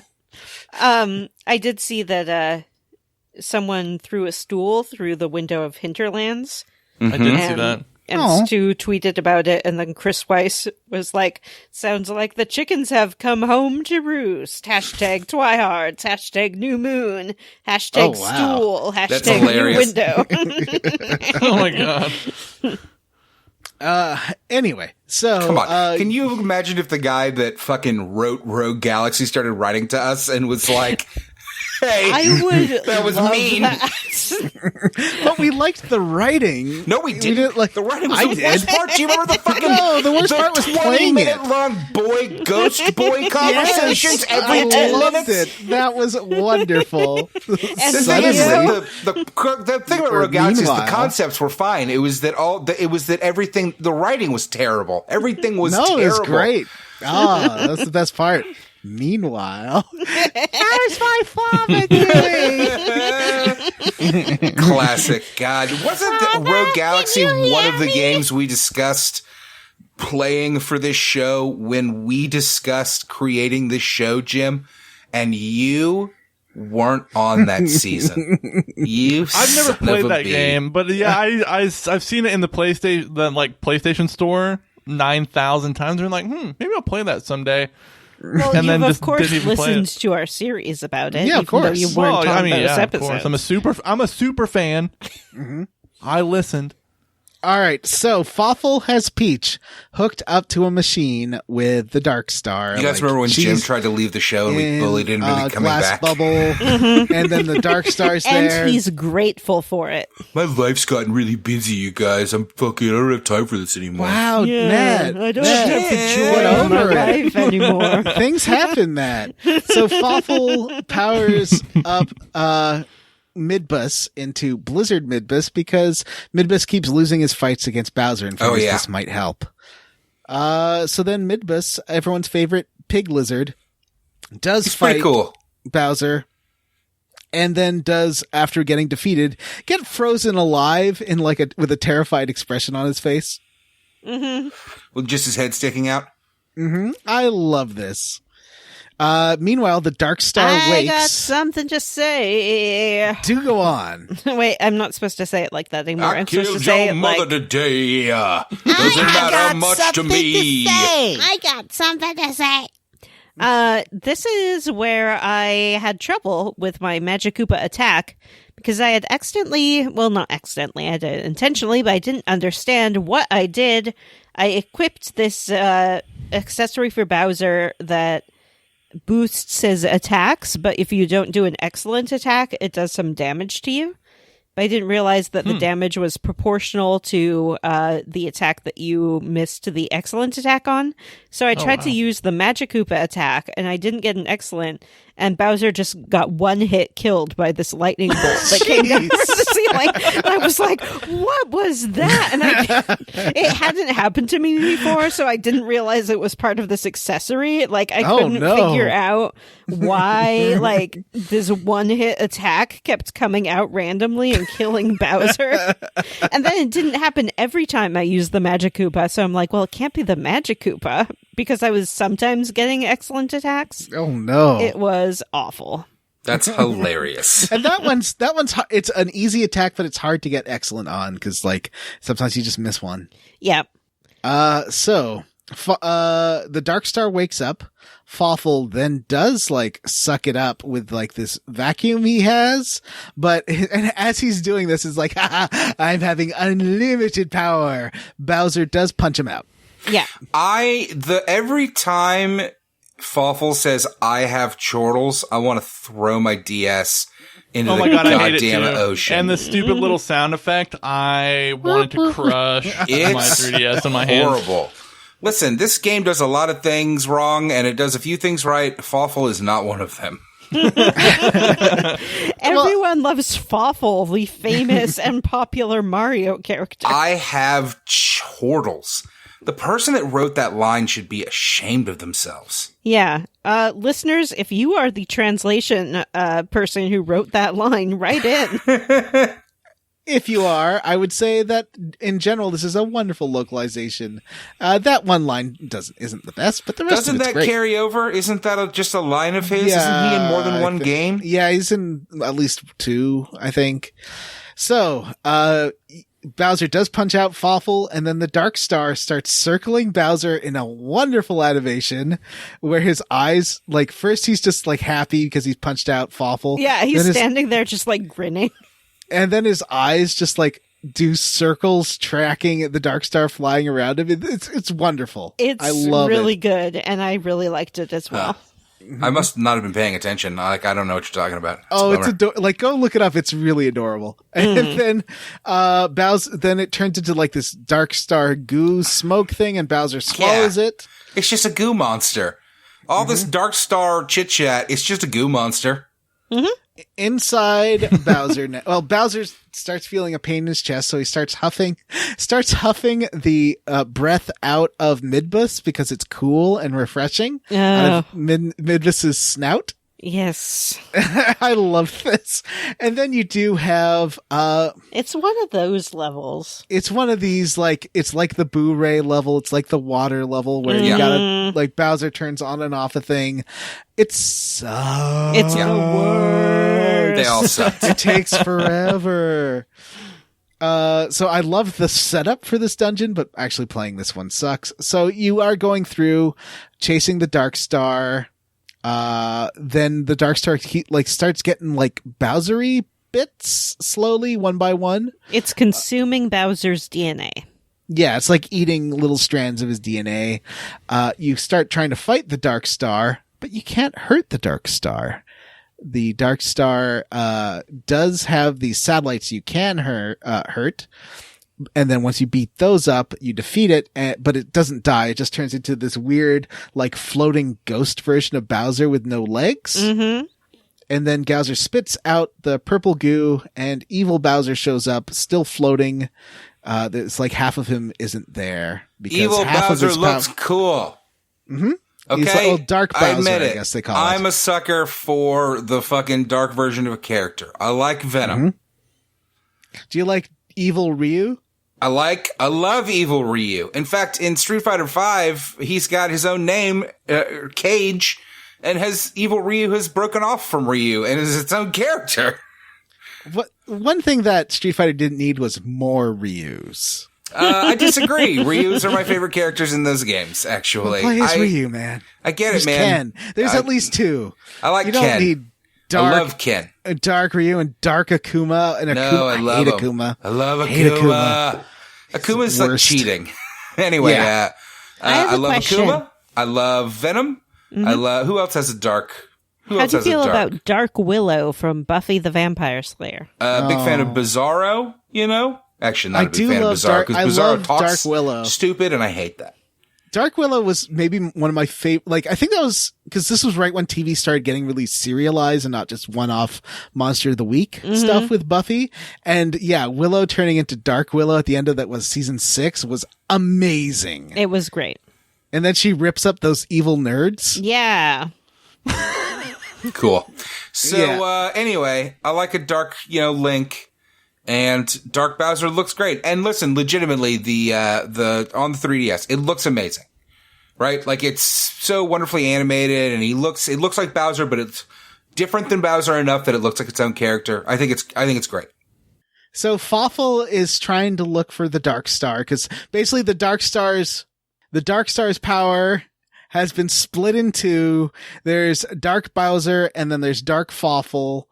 Fawful does create Super Peach's Castle of Fury, and Peach's castle turns into a real Alexander from Final Fantasy IX and grows legs and can fight. And of course, it does stomp Bowser. Hey, it's a big boss fight. Yeah, then and then we go to Rump Command one more yeah. time. one last time. You do a gondola ride. You shoot the sparks. Sparks do. I hate the gondola boat shooting, the adrenaline thing. You can skip it if you fail enough. So that's good. But then you do get giant boss fight. The giant boss fight is pretty great. These are the only good parts of the game. I don't know what I was doing wrong, but I did fail it. So I claim close to failing it too. This was hard. But it did let you, it says, do you want to restart in easy mode? I'm like, yes, I do. So it's pushing you into this void, but then if you does, then you can like come out and do the special attack, and the castle's got like a shield, and you can't damage the shield, but you can push it back into the void. Then you do set fire to it, and it does spit out some mushrooms if you set fire to it. And, then eventually you smash up the castle real good. I can hear myself on Matt's track. You hit all the buttons, you hit punchy, and then you spin, and then you destroy Peach's castle, which is great. And that's the last boss fight of the game. We fought the Dark Star, we fought the pig, we fought the castle. Game over. Nope, you go back into the castle and Dark Bowser's there. Bowser explains that a fake... Bowser explains to Chippy that he needs help. A fake him has kidnapped Peach. And then Chippy's like, well, you gotta join forces for an epic fight against Dark Bowser. And then Bowser's like, oh, okay. Fawful is looking for Dark Bowser in the castle. You finally fight Fawful. Bowser beats up Fawful while Mario and Luigi attack the Rob-looking jetpack. It looks like the old ROB buddy from the original NES. I love that. It's got like the two robot eyes. It's really cute. Fawful then gets consumed by a chunk of the Dark Star and becomes like this little spider thing. Yeah, and he's like, I have spider. And then Dark Bowser and Bowser get into a flame fight. Bowser turns into a ball, and then there's another mini game here where they have a ball fight. This was weird. This took me a couple of tries because I didn't quite get the mechanics of how it works. You have to hit him from below. If you get hit from above, you get damage. We'll talk about it in the game section. This one sucked. Yeah. So you eventually get to the top of the castle. I can't. I don't have a stylus, so all of those mini games where it's like flick the thing, I'm like, it ain't gonna work very well. You can buy a pack of styluses for like $3. Flick the bean, right? Flick the Bean Valley. Is that what you do? Yeah. So there is a big dark windstorm. Bowser says, "Call back! Wow! Year of 2020. Really year cool. sequels." And then Chippy's like, right before this, so they're at the top of the castle. Everything's just surrounded by this black purple hurricane. Chippy then says, hey, Bowser, I need a favor. And I love Bowser's response, not the best time, Chippy. Yeah. Chippy does reveal that Mario and Luigi are inside Bowser, yeah, but Bowser he's can't like, hear them. Rely on us, Mario and Luigi. And Mario's like, Mario and Luigi. And Bowser's like, rely on who? What did you say? I can't hear you. But the game basically is telling you, don't forget about Mario and Luigi. You need them to win this fight. Yeah. This actually is a very simple fight between Bowser and Dark Bowser. All Bowser has to do is punch Dark Bowser in the tummy enough that he spits out the Dark Star and then swallow the Dark Star, because the main chunk of this fight is actually fighting the Dark Star Fawful with Mario and Luigi. You suck it up. I used my super secret attack that I got from underneath Bowser's castle. What? Oh, That's tell me about this. I didn't do this side quest. Yeah, when you re-enter Bowser as Mario and Luigi when he's passed out, it opens up some pipes that you didn't have access to before. Oh, no. And it allows you to go to Bowser's castle as Mario and Luigi. When you get there, you can access this area called the cooling chamber or the suspension chamber, something like that. But you can't get in because there's a lock and you have to figure out the combination. So you bounce around and it's a little logic puzzle. There's like 3 buttons. You have to hit them in a certain order and a certain number of times each. So it's like the triangle button is hit 1 less than the square button, and the square button is hit one more time than the circle button, and the circle button is hit one time, and, all that kind of stuff. So you find all the clues, you open the cryo chamber, and inside are these aliens, which I did not recognize, and Chippy did not recognize, and Mario explains, these are aliens, we fought them when we were babies. And Chippy is like, oh, wow, Mario, you defeated aliens as a baby? That's so cool. You're so cool. And then Mario's like, wah, wah, wah, wah, and Chippy's like, oh, yeah, I'm sure Luigi helped. Luigi's great, too. But you're so cool, Mario. And then Luigi, sits down on the floor and crosses his arms and is, sulking. And then Mario is like, no, Luigi is the one who finally defeated the aliens. And Chippy's like, oh, my God, I really have to rethink my whole outlook on life. I didn't realize, Luigi, you're so amazing. You beat these aliens. And then Luigi's like, Luigi. So are they from Partners in Time? Yeah, they're referencing the previous game, but I don't know what it is. Yeah. I think it's Partners in Time. Because I know there's the baby versions of them. Is that I thought the baby one was later. Well, because the first one was Superstar Saga, and then there's Partners in Time, and then there's Bowser's Inside Story. Oh, yeah. So I guess this is a Partners in Time reference. It could have been Yoshi's Island. I have never played that, but I assume it's Partners in Time. Yeah. So, you fight these aliens. It was really easy. And then you get these attack pieces for a attack called Magic Window, where this window appears and then either Mario or Luigi or both jump out of it. And you just have to press the corresponding Mario Luigi button or both buttons. It's super easy, and it does around 430 damage per attack, something like that. Okay. So it's good. It's a good attack. All right. Yeah. So then you do fight. So you're fighting this Dark Star Fawful and defeat that pretty easily. Then back outside, Bowser does punch out Dark Bowser, yelling, "Get lost!" And Dark Bowser does admit defeat and gets punched out of the kingdom, I guess. It's wonderful. Mm-hmm. But Bowser then does swallow a little bit of the Dark Star that's left over. He does? Doesn't he? Because it makes him sick, right? He swallows it. He's like, oh, I don't feel good. And then he throws up everything that he swallowed throughout the whole game. Oh, that's right. Oh, yes. yeah. Yes.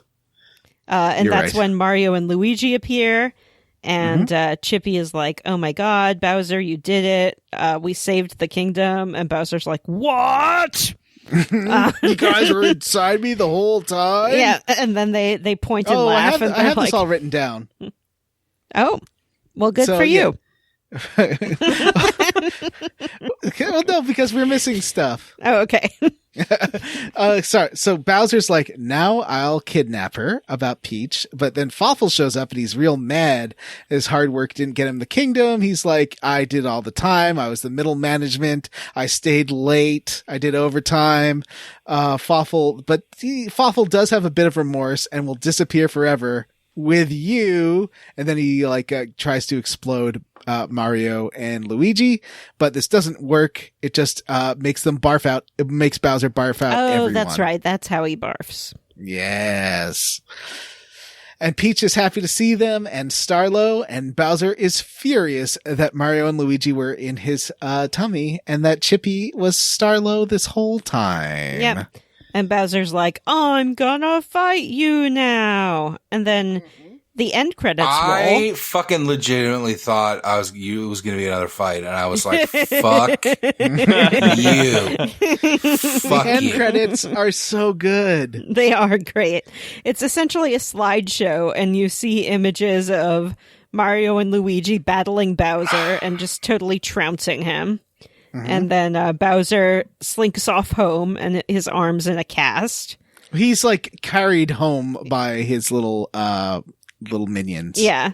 And it shows the Toads hard at work restoring Peach's castle, and a Boo hard at work restoring Bowser's castle, and Bowser in bed, and then you see Peach wrapping up a present, and the FYI bird carrying it towards Bowser's castle. And then at the end of the credits, we get a little cutscene when Bowser's in bed and those 3 minions come back to beg for their jobs back. And then the FYI bird flies in and it's like, FYI, here's a present from Peach. And Bowser's like, oh, I don't want it. And he angrily sends all his minions out of the room. And then he looks around, makes sure that he's alone, and he opens up the present. And inside is this beautiful cake with sparklers on it.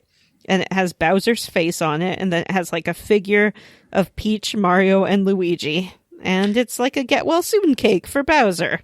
Do you think That's that the Mario, Luigi, and Peach things are made out of fondant? So they're edible, so that he can eat them for sure. Yeah, put us back in your tummy. Yeah, to remind him of all the good this war letter was times signed in my cum. I literally got a little misty eyed at this moment. That Bowser was like, oh, yeah. Geez, they did give him this thank you cake. Yeah, they're sort of friends after all. Bowser's the worst. I hate this. And that's the end of Mario and Luigi, Bowser's Inside Story. Those Although people are his slaves. It's dark. This is inappropriate. We treat it lightly. I've used that technique before on my enemies of giving them a gift and being super nice to them, and it's so much fun to see people just be like, thank you. That's why I have this Secret of Mana Christmas ornament. That's right. All right. What kind of corner time is it now? It's time for John's Bullshit Minigame Corner, the corner that needs to hurry up. All right. Number 1, puzzles. These puzzles are great. These are not mini games. They're puzzles. What is a puzzle if not a mini game? A puzzle is a puzzle. Oh, I gotta close my door. I mean, it's an optional... We have enraged John. He slammed his headphones off. He said, I have to close my door. Yeah, and he's going to close himself on the other side of it. He snapped his headphones in half and he threw them at the screen. He's closing us in the room and he's on the other side of the door. We're not trapped in here with. He's not trapped in here with us. His fist back like he's about to throw a punch. Other mini games include the Fat Luigi feeding game. I like that one. The shitty weird Bowser pinball where you have to slingshot Bowser around. At one point, this becomes its own mini game where you're battling. This is mini games. Boo. What? That battle pinball is totally a mini game. Here's the thing, is that in any game, this would be a mini game, but if these are mini games, then this whole game was mini games. Combat was a mini game. You know what, guys? I would say hash this out right now, but we've been recording for 2 hours and 8 minutes. Combat is a mini game. Just let me finish. I just realized it, and it's kind of mind-blowing. The pipe move you get from the puzzle is too hard for me because I'm bad at pushing the right button. So that part my brain doesn't work. I love the Magic Koopa one and I love the Star Smasher one. I don't know if I could do the window one because that sounds like something where you need to hit the right button for Mario or Luigi. You're allowed a lot of time though. I was very good at the barrel game. I don't understand why you guys can't do that. It's super easy. I'm just bad at it. It's just that's a thing that my brain doesn't handle. Well, that's okay because everyone's brains are different.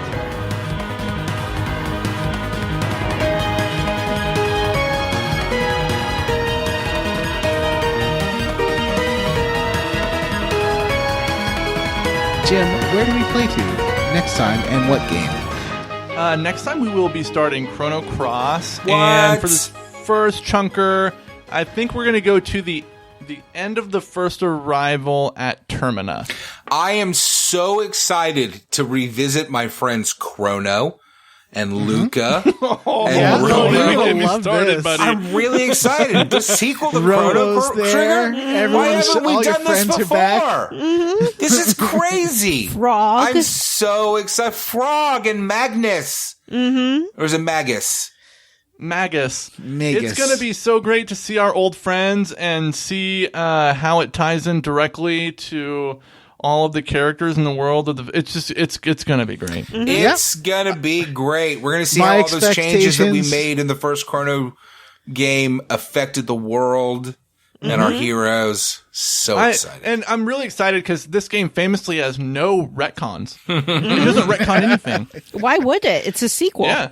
That sounds wonderful. All right. Yeah. Jim, squarely against? Squarely against. I'm roundly for this game.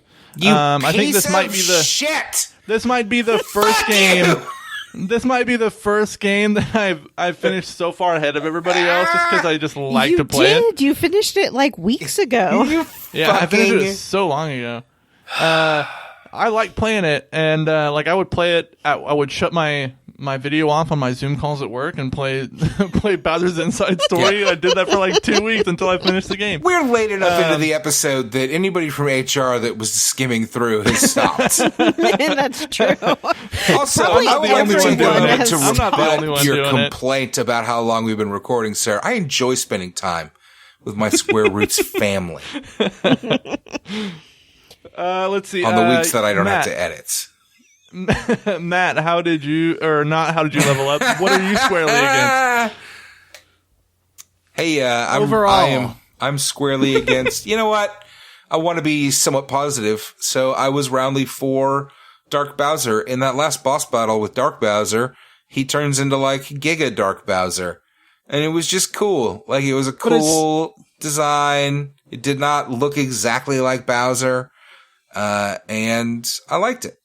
But it's the last episode, so are you roundly for or squarely against? I am squarely against this fucking game. Fuck this game. It was a chore to play. I was shocked to hear this yesterday. And Shocked. I am thrilled to dive into the adventures of Chrono and Girl and Luca and Robo. So, John, what are you squarely against? In terms of this game, I am squarely against this game, which I know is a shocker because it was my choice in the vote. This might be the fucking first time you've been squarely against a game. You found something to love in Rogue Galaxy, one of the worst games ever made. It's definitely Worse down than there. E.T., the game that with almost the Bard's destroyed Tale. video games. Kingdom Hearts, Rogue Galaxy. Yeah, I think the story is wonderful. I think the localization is great. I think there's some amazing, charming scenes. I hated playing this. Yeah. It felt like a chore. It felt like work playing this game. There's way too many random encounters. Even on easy, everything was a slog and took way too long. Can I just interject and just say, I think the game, like you kind of said here, like the game's almost a good game. Like there's charm to it, and like even the battles and stuff can be fun the first time, but there's so too much of it. And that's maybe the worst part is how it's like, ooh, it's almost a good game. But then you have to play it and you're like, this is terrible. What really made me laugh yesterday when John was explaining how much he hated it was he's like, yeah, I just really didn't like it. It seemed kind of like a middling comment, and then he's like, bottom 3 games for me. And I was like, holy shit, John. John has found something to love about every game we've played, and we've played some fucking stinkers. Plenty to love about this game. I think the writing is great. Like, there's some beautiful animation. Like, yeah, Bowser's eyes rotating around made me laugh so hard. But this game sucked. I hated playing it. It is among the worst games we've played, I would say, in terms of enjoyment for me. I think I would notch a little above Super Mario RPG because I think the story is more fun. What? Yeah. I think that's crazy. Wait, what is going on? That's crazy. I mean, I do like that dodo, and I do like that cloud. All of that talk that he just said about how fucking much of a stinker this game is, and he's like, better than Super Mario RPG. What? Yeah, that was kind of a stinker. Holy shit. Jeez. The end of this episode is like a fucking M. Night Shyamalan movie. Vanessa, are you roundly for or squarely against this game? I am. triangularly ambivalent about this game, I guess I would say. I agree with John. It's not good to play. However, every time I felt like I would actually give up on this game because I'm like, this game is so not enjoyable to play. I hate to play it and I don't want to play it anymore. It would do something so charming that it would just suck me back in. I think in a couple weeks when the sting of pressing buttons is left my thumbs, I'll probably look back on this fondly and just remember the good times. Yeah. And not the interminable dungeons and the fights that go on way, way, way too long. So all over the map. Polyhedrally ambivalent. Yeah, I would say that it's probably more fun to listen to this series than it is to play the game. I don't know. Those Sam Elliott kink sessions got so graphic that, like, my skin crawled. It was the assuredness with which Sam Elliott approached the subject that really made me think, like, people shove hoses down each other's throats and blow their bellies up and, like, come on each other, I guess? I don't understand. You could see I don't want to know. You could see that wild look in his eyes as he explained it. Glint of insanity. Oh, yeah, Sam, that mustache was bristling at you. You know what I mean? In a threatening way. So we do have a Patreon. We do have a Patreon. There's no emails this week. We do have a Patreon. We would love for you to be a subscriber. We have 2 tiers. The $3 tier comes with our bonus episodes. We record a bonus episode every month. They're on different topics, sometimes games, sometimes movies, sometimes rando stuff. They're always fun. And subscribing at that level does net you that entire backlog, of which there are, I don't know, I always forget. Like 40. I feel like there's like 100. I think there's like 40. There's like 40, though. That's a fucking lot of content. So you should check that out. We have a $5 tier. That tier has, of course, the bonus episodes and gives you voting privileges. We do votes on what games we're going to play for the show. So if you're a new listener and if somehow you've never heard this before, if you're a super fan and you want to have a say in what we're going to play next, you should hop on the Patreon. That is patreon.com/Square Roots Podcast. One of the perks of being a patron is that we read your names at the end of the episode. And we're going to do that right now. And for some reason, I put my own name first. Wow. Probably didn't think you were going to be given that pleasure. I accidentally gave myself way too many names. So here we go. We would like to thank Lubu Flamma, Cassandra, Jehovah's Witness, Taiwan Gordon, Joshua W. Broxson, TJ Miller's horny grandma impersonation. That's me, I guess. Jason Timms. It's peanut butter jelly time. Peanut butter jelly time. Dan. Why did I rally so hard for Bowser's Inside Story? This game sucks. Huge Bowser coins. Matt, I'm sorry. This is the best patron name we've ever had. You win, Patreon. Soy Soda Pop. Play Mother 3 or quit now, frauds. Hales. Tracy. William Westgard. Get up in those Bowser guts. Wedgecoon. Ethan G. Pearson. Mostly Rational Person. Chief Hazard built Bowser's West Side Story. Christopher Highness. Saving Sid. Jordan McNeil. Sean. Still Just Cow. Is a ghost what doesn't know it's a ghost? Oh. Grayson. Lyriel of the Claire. Ari Kopavara. Andrew Leinart. Robert J. Defendi. Mr. Mallard. You make Sulk sad. Sexy Grandma's boy toy is Jonathan Smith. Oh, well, that's good. Next up is Vanessa. Gray Code, Isaac Wright, Justin Rash, Matthew Newland, Andrew O, Alexander Jokic. Don't blame me, I voted for Fable. Andres Rivera, listen up, Squoot Stains. Chris Wilder, Joshua Bennett, Hexagon, Armin Hammer, Hudson Roth, Andy Smith, Every Day's Great in Bowser's Guts, Amanda Douglas, Christian Go, Stargent Spaghetti, Chris Ryan, Kevin Sloth, Kenny Sloth. It could be short for Kevin. It should be short for Kenovich. Matthew Casterline, Adam Zimmerman, that one guy, Stephen Patchett, Paul Bursch, Vor never changes, Cake Ninja, Joseph, Retta is Harold Lauder, and Wash in the Wind. Next up is Johnny. Andy, Knopford. George Brady, Michael Crawford, Vanessa's fourth mom, Jameson. OMG, what is this game?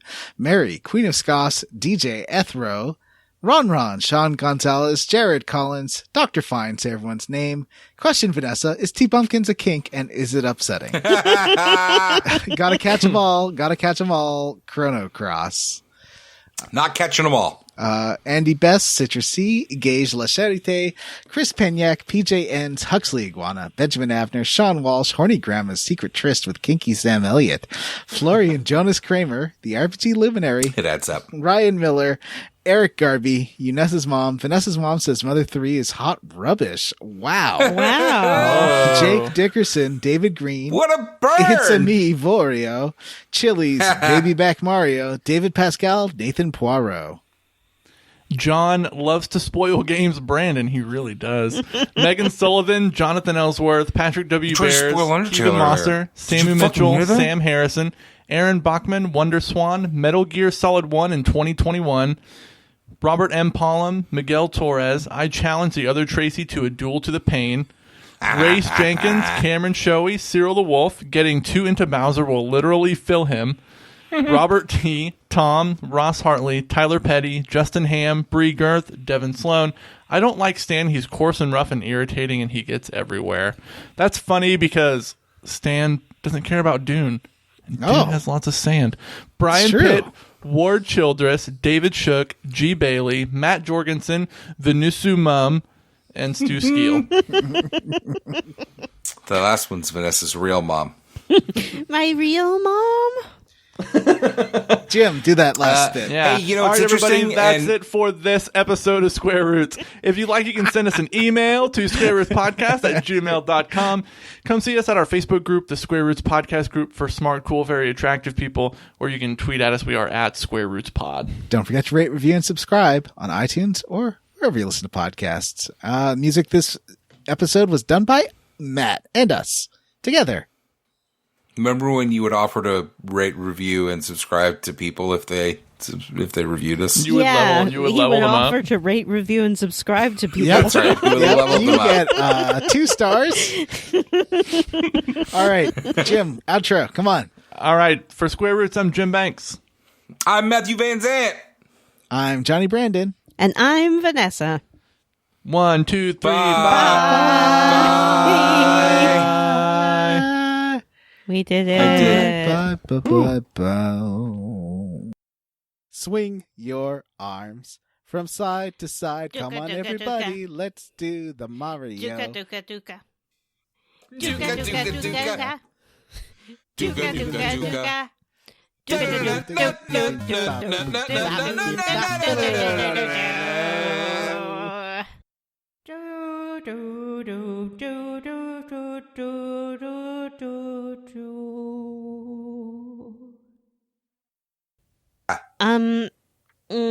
Well, I don't know, but I hear men all the time talking about, because I'm short, the ladies won't date me. Guess I better be an incel.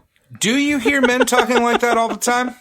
That's what they say. Where do But you I'm hear short men and I talking do like just that all fine. the I mean, time? admittedly, I'm not trying to pursue ladies. Name a man that you know that I do talks Because like you're that an all the time. incel. There is a clear bias towards tall men from a lot of women I see on that I have the seen. It's not just women; Cat it's calling. women On the and street. men. Hey, Yeah. Beanstalk. Hey, I've Tom, noticed it. drink of water. I've noticed Get my me whole something life. from the top shelf. Who's the skyscraper? Oh, I've been muted How's this the whole weather time. up there, sweetie? Jim just can't, like, he's just trying to walk home. He films himself sometimes with, like, someone standing in front of him, walking down the street and seeing all the women just harass him. It's really a problem. Yeah. It's not just women. one I've of- noticed my whole life that Is Ben Shapiro just Jonathan from Buffy? Jonathan from Buffy. No, wait, not Jonathan. It's fine. I'll go back Yes, to reading Jonathan- this $80 Jonathan subscription. from Buffy This site for turned with the into, $80 like, subscription I just paid for it. a super good screenwriter, and I can't remember what he wrote. He wrote like what did he write? He wrote that movie about what's her To Kill name? a Sarah Mockingbird. Palin. No, he wrote this like movie about Sarah Palin. He won an Emmy. Oh, wow. Sounds Yeah. terrible. Okay. So, God, remember Sarah Palin? I try not to, Jim. I try not to remember Sarah Palin. so Fawful is trying to look for the Dark So Star. if you 'cause think about it, basically Sarah the Dark Palin was Star's, a real proto-Trump. the Sarah Dark Star's Palin power was like the canary has in been the coal split mine. into. There's Dark Bowser and then there's Dark Fawful. Fawful does create Super Peach's Castle of Fury, and Peach's castle turns into a real Alexander from Final Fantasy IX and grows legs and can fight. And of course, it does stomp Bowser. Yeah, That's a really and- good point, Vanessa. Sarah Palin was the canary in the coal mine for real American politics, except just batshit crazy and stupid on not just a local scale or even a statewide scale, but on a nationwide scale. yeah. And the answer was And- yes. Yeah. There is a subsection of America that will accept batshit crazy and stupid. I mean, Emo- our president just today admitted to watching 9 hours of television He yesterday did. and this He morning. did. So, you 9 do hours take of television about how he betrayed every American. Yeah. another. I saw a lot of ads today that were just that tape of him admitting Yeah. in February to knowing that COVID was way worse than he was pretending it was. And I was fighting about that. I was talking with somebody about that last night, and it was like, and I was like, it's just another thing that everybody like is like, this should change everything, but it doesn't matter because what people like about Donald Trump is that he's as fickle as the fucking wind. He believes in nothing. And that's the ideal, I guess, is just wielding That's power what and having money and that's just freedom, not having Matt. a single thing that you stand for. That's the dream for the 2020s American boomer, I guess. That's You know the what, Matt? ideal man. You know what, Matt? Gondola Love it or leave it, ride. bud. Fickle Love it or as leave the it. fucking wind. And it Love doesn't it or matter. Trump command. It's the craziest thing I've ever seen in my entire Not then you even do- Love it fickle, just like he's like, or leave it. well, I Another didn't shooter want people to panic. It's He's like shooting nobody the little panicked in other sparkles, countries. He the just didn't want the green. stock market to go down for a The few Yeah, but when I months. say that green he's and fickle, the I mean that he red. doesn't hold an opinion about anything. Like And it's then today, it's easy to you see shoot how them, Donald Trump can go from and COVID is eventually a you build deadly up the virus bar, that we need to be and you serious have to about shoot to the next like day the being spark like, thing. I love jerking And off, then- and it's not What? over COVID. And- COVID's so fucking not such a big deal. I'm going to whip my dick out in Times Square. Oh yeah, You he know? doesn't give a shit. But people, then but I can see how he they- can do that because he's so fickle it brings that all Bowser like back to he's like a life. His butterfly, eyes just whatever has his sparkle. attention. I'm sure He that that starts day that he did that growing. interview, some doctor had a meeting He with him and picks was up like, the "Hey, COVID's castle serious," and he was by like, its "Okay." foot. And the next day, some And he health industry executive had a launches meeting with him and was like, the "Losing castle. money," and he was like, "COVID's nothing."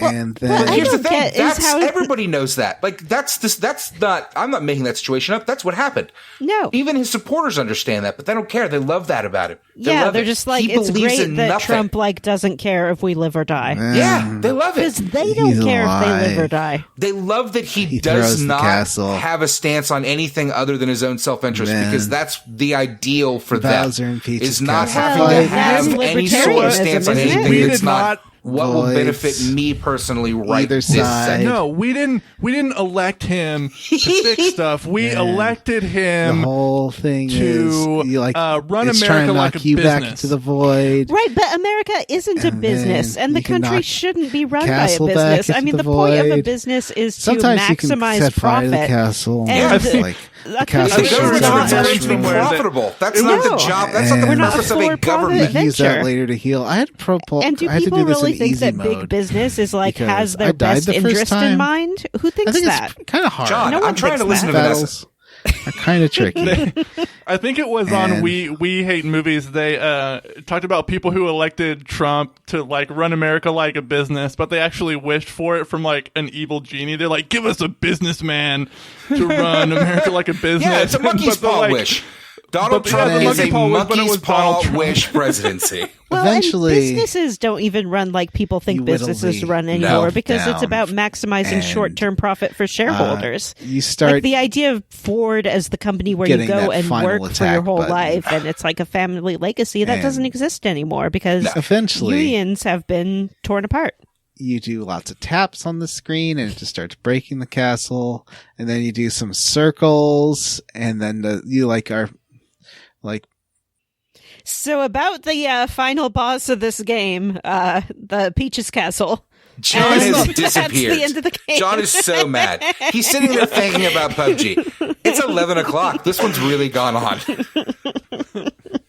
I want you all to know I didn't drink before this episode started. I am drunk. So the castle does stomp Bowser, of course, and Bowser is dead. Excuse me.